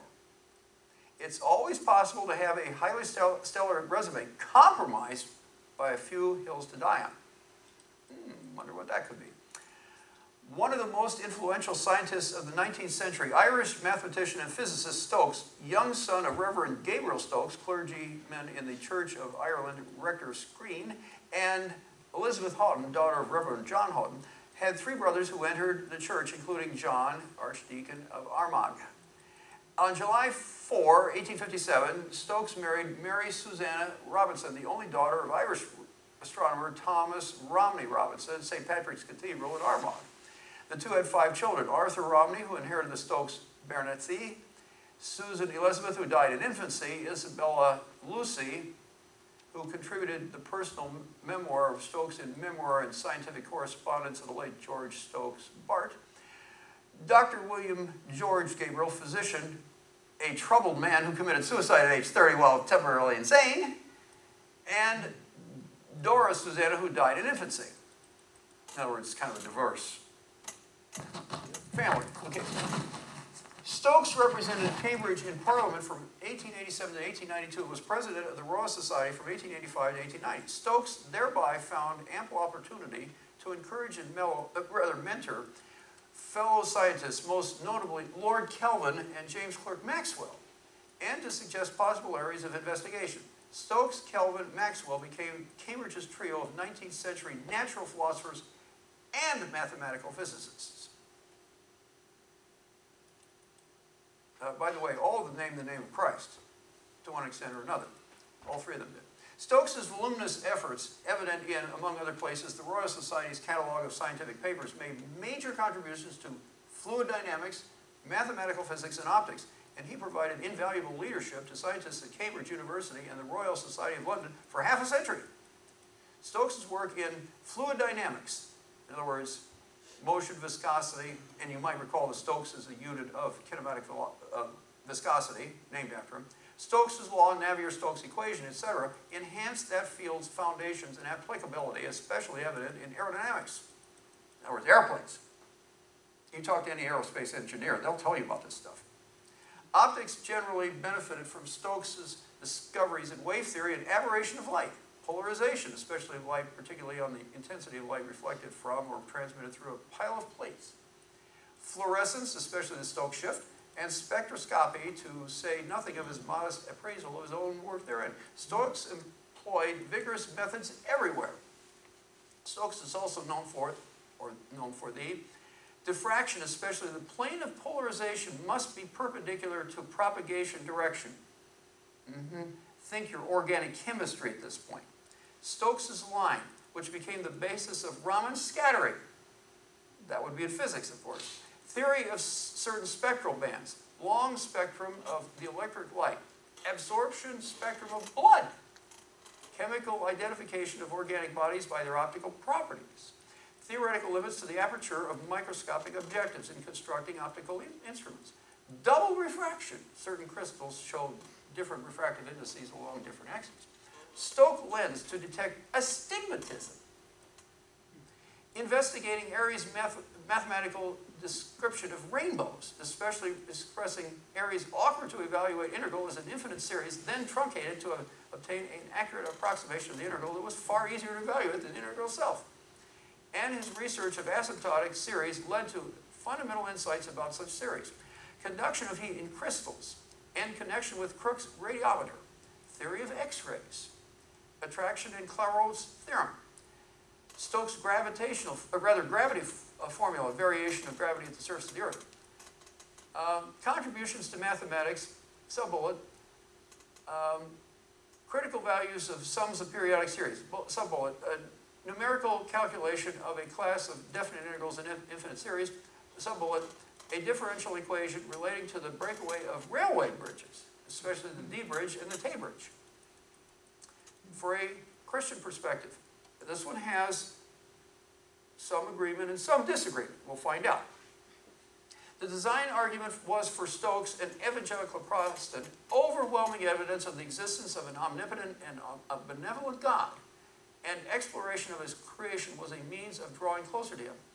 That scripture was divinely inspired and therefore authoritative was also his deeply held conviction. Following excerpts illustrate these views. Quote, trials of some kind or another are almost sure to come, and death we know must come at last. But even death itself is only an incident in the bright course if we live as God grant we may. We must bear and forbear, love, comfort, and forgive until by God's mercy we reach, as I trust we may, that city into which must enter nothing that defileth, where there shall be no more death, neither sorrow nor crying, neither shall there be any more pain, for the former things are passed away, wherewith, oh, by the way, where did those previous words come from? Any idea? Should sound familiar. says, there shall be no more death, neither sorrow nor crying. Where did that come from? Revelation. I think it's what chapter? 21. I would say so too. All right? And then, following that, it says, wherewith faith shall have no more exercise, and human knowledge shall have vanished away, love shall abide forever. God be with you. Pray to God to guide you aright. And if you see it to be right to you, to go on rather, may he be with us in our journey through life, keeping us united in the ties of the deepest mutual affection and in the ways of his commandments, until it pleases him to call one of us away, and at last, when this transitory state of our probation is over, may we dwell forever with him. Yeah, Stokes, this is all so good so far. yeah. Just wait though. Stokes responds as follows to an inquiry from Mr. Arthur H. Tabram, an official of the London Post Office, regarding the relationship between science and theology. Quote, as to the statement that recent scientific research has shown the Bible and religion to be untrue, the answer I should give is simply that the statement is altogether untrue. The one that challenges. I know of no sound conclusions of science that are opposed to the Christian religion. In another letter to Mr. Tabram, which he points out the limitations of science in explaining the origins of life, Stokes argues for the existence of Creator. Quote, I quite think that the existence of life is one of the strongest arguments for the existence of a living being who is the author of life. I quite think with you that the great gaps, oh boy, here we go. The great gaps which you find in the series of animated things, both plants and animals, weaken the theory that man came in an unbroken chain from some lowly form of life. So far, so good, except, all right. In the second of his 3 lectures on light, delivered at Aberdeen University in the 1880s, Stokes reflects upon God's attentive care for man despite the vastness of the universe. Quote, in face of the views that thus open out to us, the feeling of the littleness of man comes upon us with almost overwhelming force. So much has modern research emphasized those words uttered of old. You tell me where this is. What is man that thou art mindful of him? Where's that? Psalms. Which one? Yeah, 20, I think. Around 20. 8. 8, yeah. And this is where the divergence begins, okay? But when from the contemplation of such immeasurable distances we turn to an individual living being, when, for example, we consider the structure of our own bodies and the wonderful adaptation of various organs to their purpose, we see that the vastness of the universe has not caused the Creator to be unmindful of the least of his creatures. It is rather on the vastness of the scale and yet unity of plan of the purpose that this year's course has led us to ponder. Here we go. Our inability to explain by mere natural causes the vast variety of forms of life and their changes in geological time, difficulties of the Darwinian theory, if regarded as a solution to the problem, evidences of design afforded by an examination of structure, the structure of living things, marvelous adaptation of the items uses, self-existence beyond which we cannot go, nor attributable to the visible universe, the evidence of design leading to the contemplation of a designing mind of whom self-existence has been affirmed, further evidence derived from the study of the mind, inadequacy of the human mind to take in together the ideas of personality and exemption from limitation of time and space, the character of God revealed through the Son. Okay, well, so far we've made it safely through. Let's see what happens here. Stokes also expressed in this lecture his view that the overwhelming evidence of design points unmistakably to an omniscient and self-existent Creator. Okay, quote, when I say we contemplate all this, it seems difficult to understand how we can fail to be impressed by the evidence of the design thus imparted to us, but that we want nothing more to account for the existence of structures so exquisite, so admirably adapted to their function is, to my mind, incredible. I cannot help regarding them as evidences of design operating in some far more direct manner. I know not what, but design is altogether unmeaning without a designing mind. The study then of the phenomena of nature leads us to contemplation of a being from whom proceeded the orderly arrangement of natural things that we behold. Thus we are led to place in a being this attribute of self-existence, which we fail to find in the races of living creatures or even in the majestic march of the planetary bodies. And in the present connection, it is noteworthy that it is precisely this attribute of self-existence that God himself chose for his own designation when Moses was commissioned to go to his countrymen, the Israelites, and announce their coming deliverance from Egyptian bondage, and inquired by what name he was to call him who sent him. The reply is, quote, "Thus thou shalt say unto the children of Israel," inset quote, I am hath sent me to you," inset quote, quote. Stokes further observes in his lecture that the reality of Jesus Christ as God's Son is evidence of a personal creator who loves and cares for his children. Are we then left, continuing quote, "Are we then left to lose ourselves in an ocean of immensity and driven to the conclusion that God is unknowable? Nay, as Christians, we believe that the character of God has been revealed to us as it never had been through a divine being who took on our nature upon him and dwelt among us full of grace and truth. The greatness of the universe displays to us something of the greatness of its author. But when we study the character of the Son, who is the image of the invisible God, we learn as never had been learnt before the lesson that God is love." We're still doing okay, all right? Stokes generally held conservative views, defended evangelical Christian principles against Darwinian evolution, and was vice president of the British and Foreign Bible Society, and actively involved in doctrinal debates concerning missionary work. However, Stokes also rejected eternal punishment and was a proponent of Christian conditionalism, which is nearly the same as annihilationism, and held to the two books theology. Think Hugh Ross. Stokes wrote on the aberration of light, 1845, I won't give the rest of the dates, on Fresnel's theory of aberration of light, on constitution of luminiferous ether, on the 2 volumes, that paper is 1849, on the effect of internal friction of fluids on the motions of pendulums, on the color of thick plates, on the bearings and study of natural science, and of the contemplation of the discoveries which that study leads on our religious ideas. That's where he started going off this way, by the way. 2 papers read in 1880 before Victoria Institute of Philosophical Society of Great Britain, on light, three courses, on light, first course, Natural Theology Gifford Lectures, Natural Theology, the Gifford Lecture, Conditional Immortality, A Help to Skeptics. Ooh, I wonder if. On Science and Revelation, Memoir and Scientific Correspondence of the late Sir George Gabriel Stokes. Memoirs presented to the Cambridge Philosophical Society on the occasion of the Jubilee of Sir George Gabriel Stokes. Memoirs, mathematical and physical papers, Wrench and Rays. Catalog of manuscripts, manuscript collections of Sir George Gabriel Stokes and Sir William Thomson, Baron Kelvin of Large in Cambridge University. All right, here's our question. Remember those however things. How would you approach someone as eminent as Stokes with whom you profoundly disagree? I'd give him a copy of the Genesis Flood. We didn't have it then. I'd have a time machine. Ah, you have one of them. Sure you do. Anything else?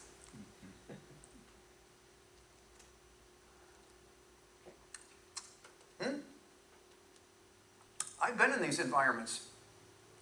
It's no picnic. Anything else? I don't know if there were any books back, in the 1800s about annihilationism, but There were. I would, You remember the Seventh-day Adventists? yeah. They got their start in the 18th century, and guess what they are? Anything else? All right. I could see the surfers. They're stoked. Well, it does lend itself to that. All right. Well, at the time, though, to stand up for what he believes, at least as far as it goes against the Darwin theory, Yeah. pretty much he did pretty well. I thought. Yeah. You see, again, we're all made of clay, and it's easier to see the faults of others than the faults of ourselves. Yeah. But it does help to see those faults of others because we might see in them some faults of ourselves. In fact, I would dare say just about everybody is going to be able to see some fault in these people, one or more of them, that says, hey, that sounds like me. And that's another reason for giving the personal side of this. All right? So we have now labeled George Stokes, number 11. 11. Number 10, anybody? It was mentioned already, I think. Hmm?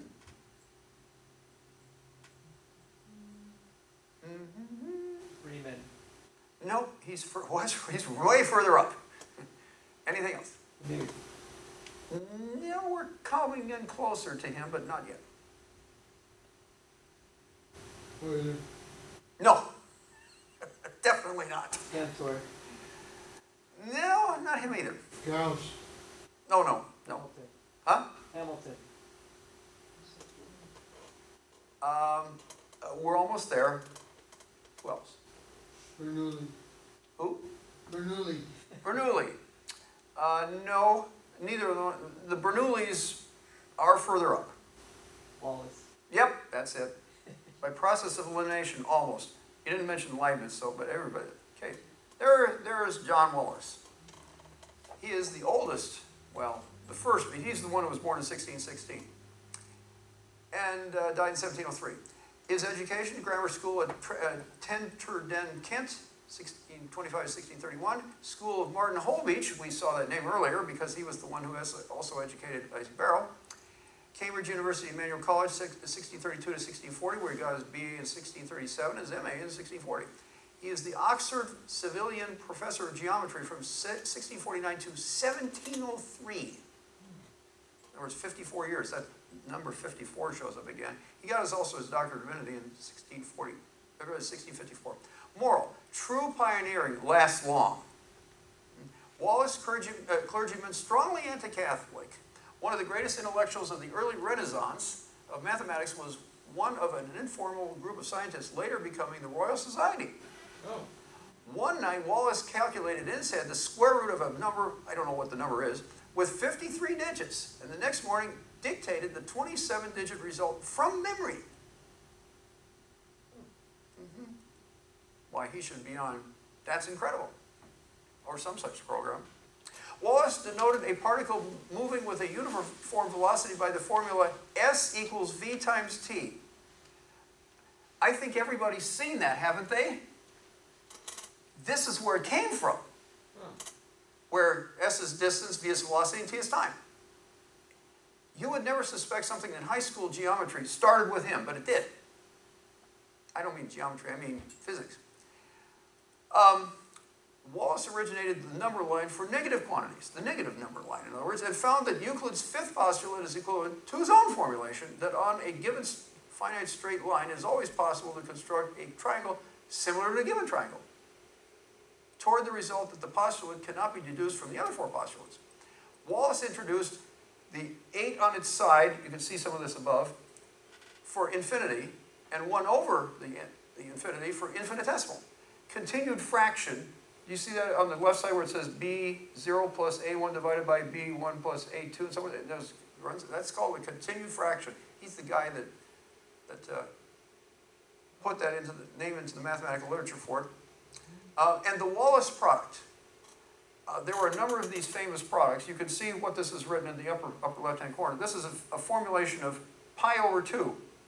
Now, pi, as you might recall, is transcendental, but all the stuff up there are integers. Oh. There were lots of people who did things like this back then. I don't know how much they got paid for it, but they did them. All right. Wallace developed the standard notation for powers and extended them from the positive integers to the rational numbers. Wallace was given partial credit for developing infinitesimal calculus. Ha! See? Way before Newton. And found the area enclosed by the curve y equals x to the m, the x-axis, in any ordered x equals h by integration, proving that the area, the ratio of this area to the area of a parallelogram on the same base and of the same height is 1 over m plus 1. Between 1643 and 1689, Wallace served as the chief cryptographer of the parliamentarian party, and later the royal court, and published his pupil William Neal's solution to find the length of the curve. Now this is an interesting curve. X cubed equals c times y squared. Do you remember seeing this curve anywhere before? Because I sure did. In fact, somebody who was living at the same time as him made 3 laws based on it. That are used to this day in aerospace work. Remember Kepler? Oh. when it's different. That's right. This is Kepler's 3rd law. You might recall, a cubed equals g times m plus m, capital M plus little m divided by 4 pi squared, no, multiplied by t squared, where t is the period. Yep. Now let's have a Christian perspective on him. A Puritan at heart and of Presbyterian conviction, Wallace served as a non-voting scribe at the Westminster Assembly, an important gathering of theologians focused on reforming the Church of England, and published many theological works, such as his sermons. Wallace's long-running dispute with Thomas Hobbes partly focused on the nature of the infinite, in its potential and actual manifestations, and ranged across the domains of both mathematics and religion. Mathematical considerations also feature largely as a source of analogy in Wallace's defense of Trinitarianism within the Anglican tradition. Like other mathematical divines who followed him, Wallace ultimately sought to promote religious doctrine in the face of new developments of mathematics and science that might undermine fundamental tenets. In other words, he was very strong on apologetics in both fields. Quotes, as to the divinity, on which I had an eye for the first, I had the happiness of a strict and religious education all along from a child, whereby I was not only preserved from vicious courses and acquainted with religious exercises, but was early instructed in the principles of religion and catechetical divinity, the frequent reading of Scripture and other good books, and diligent attendance on sermons. And whatever studies I followed, I was careful not to neglect this, and became timely acquainted with the systematic, with a K, and polemic, with a K, theology, and had the repute of a good proficient therein. It has been my lot to live in a time wherein have been many and great changes and alterations. It has been my endeavor all along to act by moderate principles between the extremities on either hand, in a moderate compliance with the powers of being, in those places where it has been my lot to live, without the fierce and violent animosities usual in such cases, against all that did not act just as I did, knowing that there were many worthy persons engaged on either side, and willing whatever side was utmost to promote as I was able any good design for the true interest of religion, of learning, and the public good, and ready so to good office as there was opportunity. And if things could not be just as I wish, to make the best of what is, and hereby through God's providence and God's gracious providence, have been able to live easy and useful though not great. The truth is, I had already granted him from the commandment, more willing than I should be, that we are to have no other God, great or little, equal or unequal, but the Lord God of Israel. Question.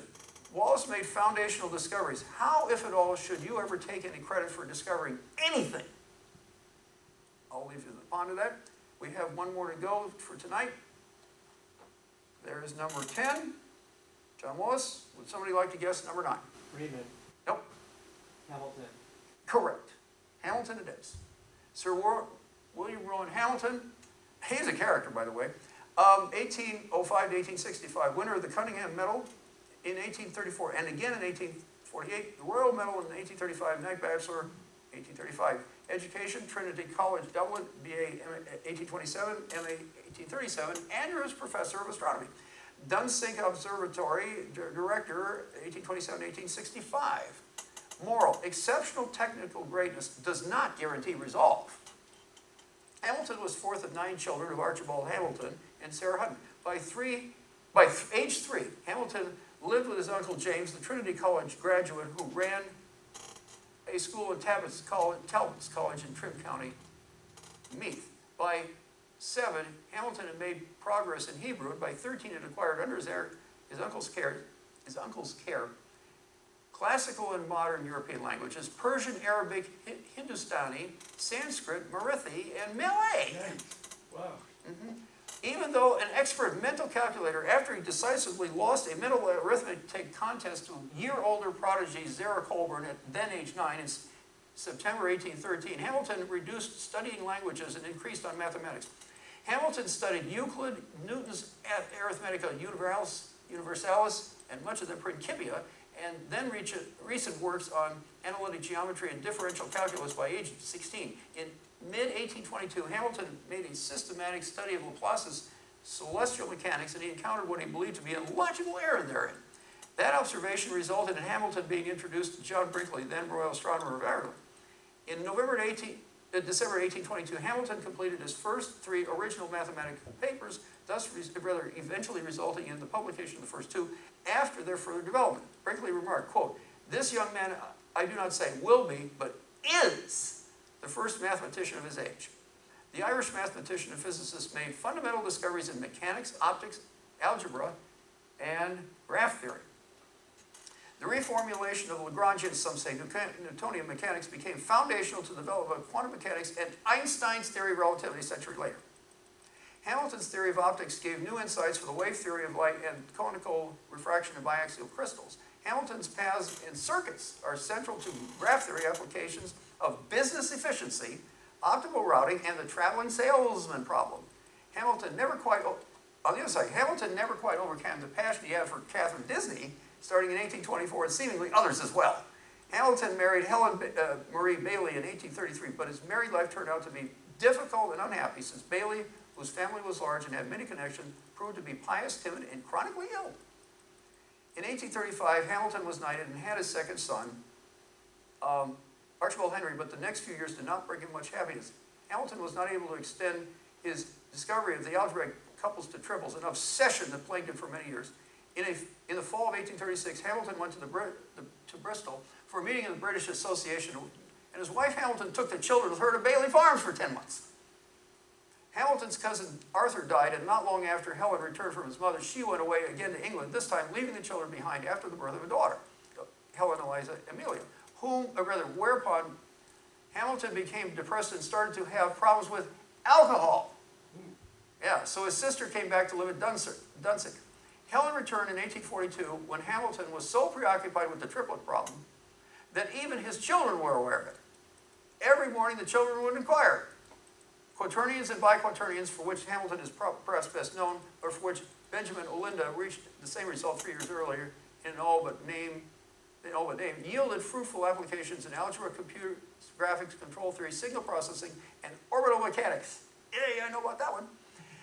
The latter for representation of rotation matrices and aerodynamics, especially in the polar regions. The rules for quaternion multiplication dawned on Hamilton as he and his wife crossed the Broom Bridge in Dublin, Ireland. In his excitement, he proceeded to carve these rules in the bridge with his pocket knife. Since the quaternion involved abandoning commutativity, Hamilton had, in a sense, invented the cross and dot products of vector algebra. Hamilton is also known for the Hamilton's principle function, Jacobi equation, Hamiltonian, that's the one I knew about. Hamilton instituted at Maynooth University an analysis of geometrical optics, Fourier analysis, system of arrays, coining the terms tensor and scalar, being the first to use vector in a modern sense, discovering Akasian calculus and inventing the Akasian game, commemorations of several institutions, streets, monuments, steps bearing his name. Hamilton's mathematical studies seem to have been undertaken and carried to their full development without collaboration and with writings. His writings do not belong to any particular school. Hamilton was intended by the university authorities who elected him to spend his time as best he could for the advancement of science without restrictions. Many scientists, including Liouville, Jacobi, Darboux, Poincaré, Kolmogorov, Prigogine, and Arnold have extended Hamilton's work in mechanics, differential equations, and symplectic geometry. Books on a general method of expressing the paths of light of the planets, of a general method in dynamics, theory of conjugate functions, on fluctuating functions, quaternions, and mathematical papers of Sir William Rowan Hamilton. Shortly after Hamilton's discovery of the quaternions, his personal life started to prey upon him again. In 1845, Thomas Disney visited Hamilton at the observatory and brought Catherine with him. Hamilton must have been upset as his alcohol dependency took a turn for the worse. At a meeting of the Geological Society the following February, Hamilton made an exhibition of himself in intoxication, through intoxication. As McFarlane wrote, at a dinner of a scientific society in Dublin, he lost control of himself and was so mortified that on the advice of friends, he had to he resolved to abstain totally. This resolution he kept for 2 years when he was taunted for sticking to water, particularly by Airy. He broke his good resolution. From that time forward, the craving for alcoholic stimulants clung to him. The year 1847 brought the deaths of Hamilton's uncles James and Willie and the suicide of his colleague at Trinity College, James McCulloch, which greatly disturbed him despite the fact he had not always seen eye to eye with him. The following year, Catherine began writing to Hamilton, which could not have helped at this time the depression. The correspondence lasted for 6 weeks and became informal and personal until Catherine felt so guilty that she confessed to her husband. Hamilton wrote to Barlow and informed him that they would never hear from him again. However, Catherine wrote once more, this time attempted suicide unsuccessfully, as her remorse was so great. She then spent the rest of her life living with her mother and siblings, although no official separation from Barlow. Hamilton persisted in the correspondence to Catherine, which she sent to her relatives. It's no surprise that Hamilton gave in to alcohol immediately after this, but threw himself into the work of beginning to write his lectures on quaternions. Hamilton published lectures on quaternions in 1843, but soon realized it was not a good book from which to learn quaternions. Perhaps Hamilton's skill as a teacher showed up in his work. I'm hoping to end this soon, by the way. Hamilton helped Catherine's son James to prepare for his fellowship examinations, which were on quaternions.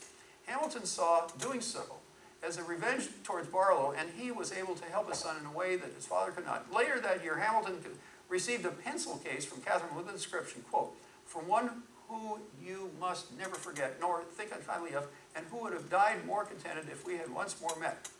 Hamilton went straight to Catherine and gave her a copy of lectures on quaternions. Catherine died 2 weeks later. Ooh. As a way of dealing with his grief, Hamilton plagued the Disney family with incessant correspondence, sometimes writing 2 letters a day. Lady Campbell was another sufferer of the burden of his mail, as only she and the Disneys knew of his love for Catherine. On the other hand, Helen must have always suspected that she did not take first place in her husband's heart, a notion that must have been strengthened in 1855 when she found a letter from Dora Disney, Catherine's sister-in-law. This situation led to an argument, although the only consequence was that Dora had her letters addressed by her husband, but they did not stop altogether. Determined to produce a work of lasting quality, Hamilton began to write another book, Elements of Quaternions. You see how he's focused only on quaternions? Which he estimated would be 400 pages long and take 2 years to write. The title suggests Hamilton modeled his work on Euclid's Elements. And indeed, such was the case. The book ended up being double its intended length and took 7 years to write. In fact, the final chapter was incomplete when he died, and the book was finally published with a preface by his son, William Edward Hamilton. Not everyone found Hamilton's quaternions the answer that they had been looking for. There's some quotes on that too, by the way. Cayley, famous algebраist, said, he compared the quaternions with a pocket map, which contained everything but to be unfolded into another form before it could be understood. Hamilton died from a severe attack of gout shortly after receiving the news that he had been elected the firstborn member of the National Academy of Sciences. A Christian Perspective. Robert P. Gray's voluminous biography of Hamilton shed much light on his Christian faith and his desire to glorify God in his life and work, despite whatever plagued his life. In a speech given to the honors foreign attendees of the British Association for the Advancement of Science, notice that, the AAS again, meeting at Liverpool in 1854, Hamilton acknowledged the accomplishment of French physicist Foucault, architect of the pendulum, before looking heavenward to the source of all such intellectual triumphs, quote, essentially and throughout submissive to the laws which the great creator of all things has been pleased to impress upon the matter. I admired anew the activity of the French intellect, but I looked up with greater reverence than before to the supreme giver of all intellectual and all higher treasures. Admitting in correspondence with a friend his struggles with discouragement, Hamilton maintained that his faith, though wavering in intensity, had remained intact through his trials. Quote, my struggles and alternations in the spiritual life have not been, as that former expression of mine may have for a moment led you to fear, between belief and doubt, but between warmth and coldness. My intellect has never ceased to embrace Christianity with satisfactory and complete conviction. Upon learning the fiancée Helen Maria Bailey was suffering melancholy, Hamilton encouraged her to trust in God's attentive care. Quote, our God indeed chastens those whom he loves, but not because he grudges them prosperity. Let us commit ourselves to his hands without fear that he will visit us with affliction for his own sake or because we are happy now. Finally, in a letter to his friend and correspondent, the Marquess of Northampton, Hamilton reflected upon hearing of learned men who had rejected Christianity. I could not resist, this quote, the impulse to repeat that declaration of him to whom was given the Spirit without measure. Quote, I thank thee, O Father, Lord of heaven and earth, that thou hast hid these things from the wise and prudent and hast revealed them unto babes. Who knows where that is? Psalms. Nope. Matthew 11:27. In the same letter to the Marcus, Hamilton demonstrated his understanding of Christ's sacrifice on his behalf and the eternal life that is thereby attained. Quote, we, that is he and Mrs. Hamilton, went to the church of Castleknock, a place known to the readers of Jonathan Swift, and there enjoyed what I fear Swift never knew, as it ought to be, maybe known. We don't do this anymore, by the way. The pleasure of joining with thankful hearts and minds in the commemoration of that Last Supper upon him, earth of him who gave for us his body and blood, and who appointed to us a way forever, which may we feed on. All right, forever. What we mean is we don't practice communion like they did back then. One last question, are you conflicted? And if so, your response. Thereby I end this part 8 minutes late. Thank you. Thank you. Went from a slow pace right up to and sorry, I'm 8 minutes late from Jim here. Okay. Are there any last questions you'd like to have, despite the fact there was a torrent that came out there? Any? Kepler was I believe he was a Christian also. Yes, he was. He had some very strange things that he did, though, unfortunately. Yes. And he was primarily, actually he was more an astronomer than he was a mathematician, because he was the one that did the observations. Guys, I'm gonna leave you to ask your questions while I go do the rounds so we can close up. All right. What about Thank you. What about Kelvin? How come he didn't make the cut? Oh, hi again. Haven't seen you in a while. Kelvin was an old earther. So was that other guy? I forgot who it was. Your second guy? Yeah, I think there was some compromise also. I'm not able to pin my finger on it right now. You know, I think any scientist from like the late 1800s, when the mid to the late 1800s and all that stuff was propagating, I think a lot of them bought into that. They did, but others didn't. And in other words, there are feet of clay, to be sure, of everybody. Yeah. But as we progress more and more in 2 weeks, we'll find out that these others are even more in the lines that we would consider to be Christian, conservative Christianity. I guess Especially when we get to Riemann. Riemann was really up there. I think the earlier guys had an advantage, like from 1600 to 1830, because old Earth wasn't being propagated at that time. Well, there were some hints of it back in the There were hints, late but 1800s, it yes. wasn't the big push like it was when Darwin, stole all his stuff. Well, it's Darwin's grandfather that mostly started that stuff. Yeah, but Darwin stole all his ideas from other scientists. But I mean, if you lived in like 1600, you were pretty safe from the older theology. So I guess I'm just saying they were products of their time. Yeah, So you might have been safe from that, but there were a whole lot of other things going on, like the 30 Years' War. Yeah. And the bubonic plague was around then. In fact, a number of plagues, and of course the Great London Fire, 1666. So there were other things going on.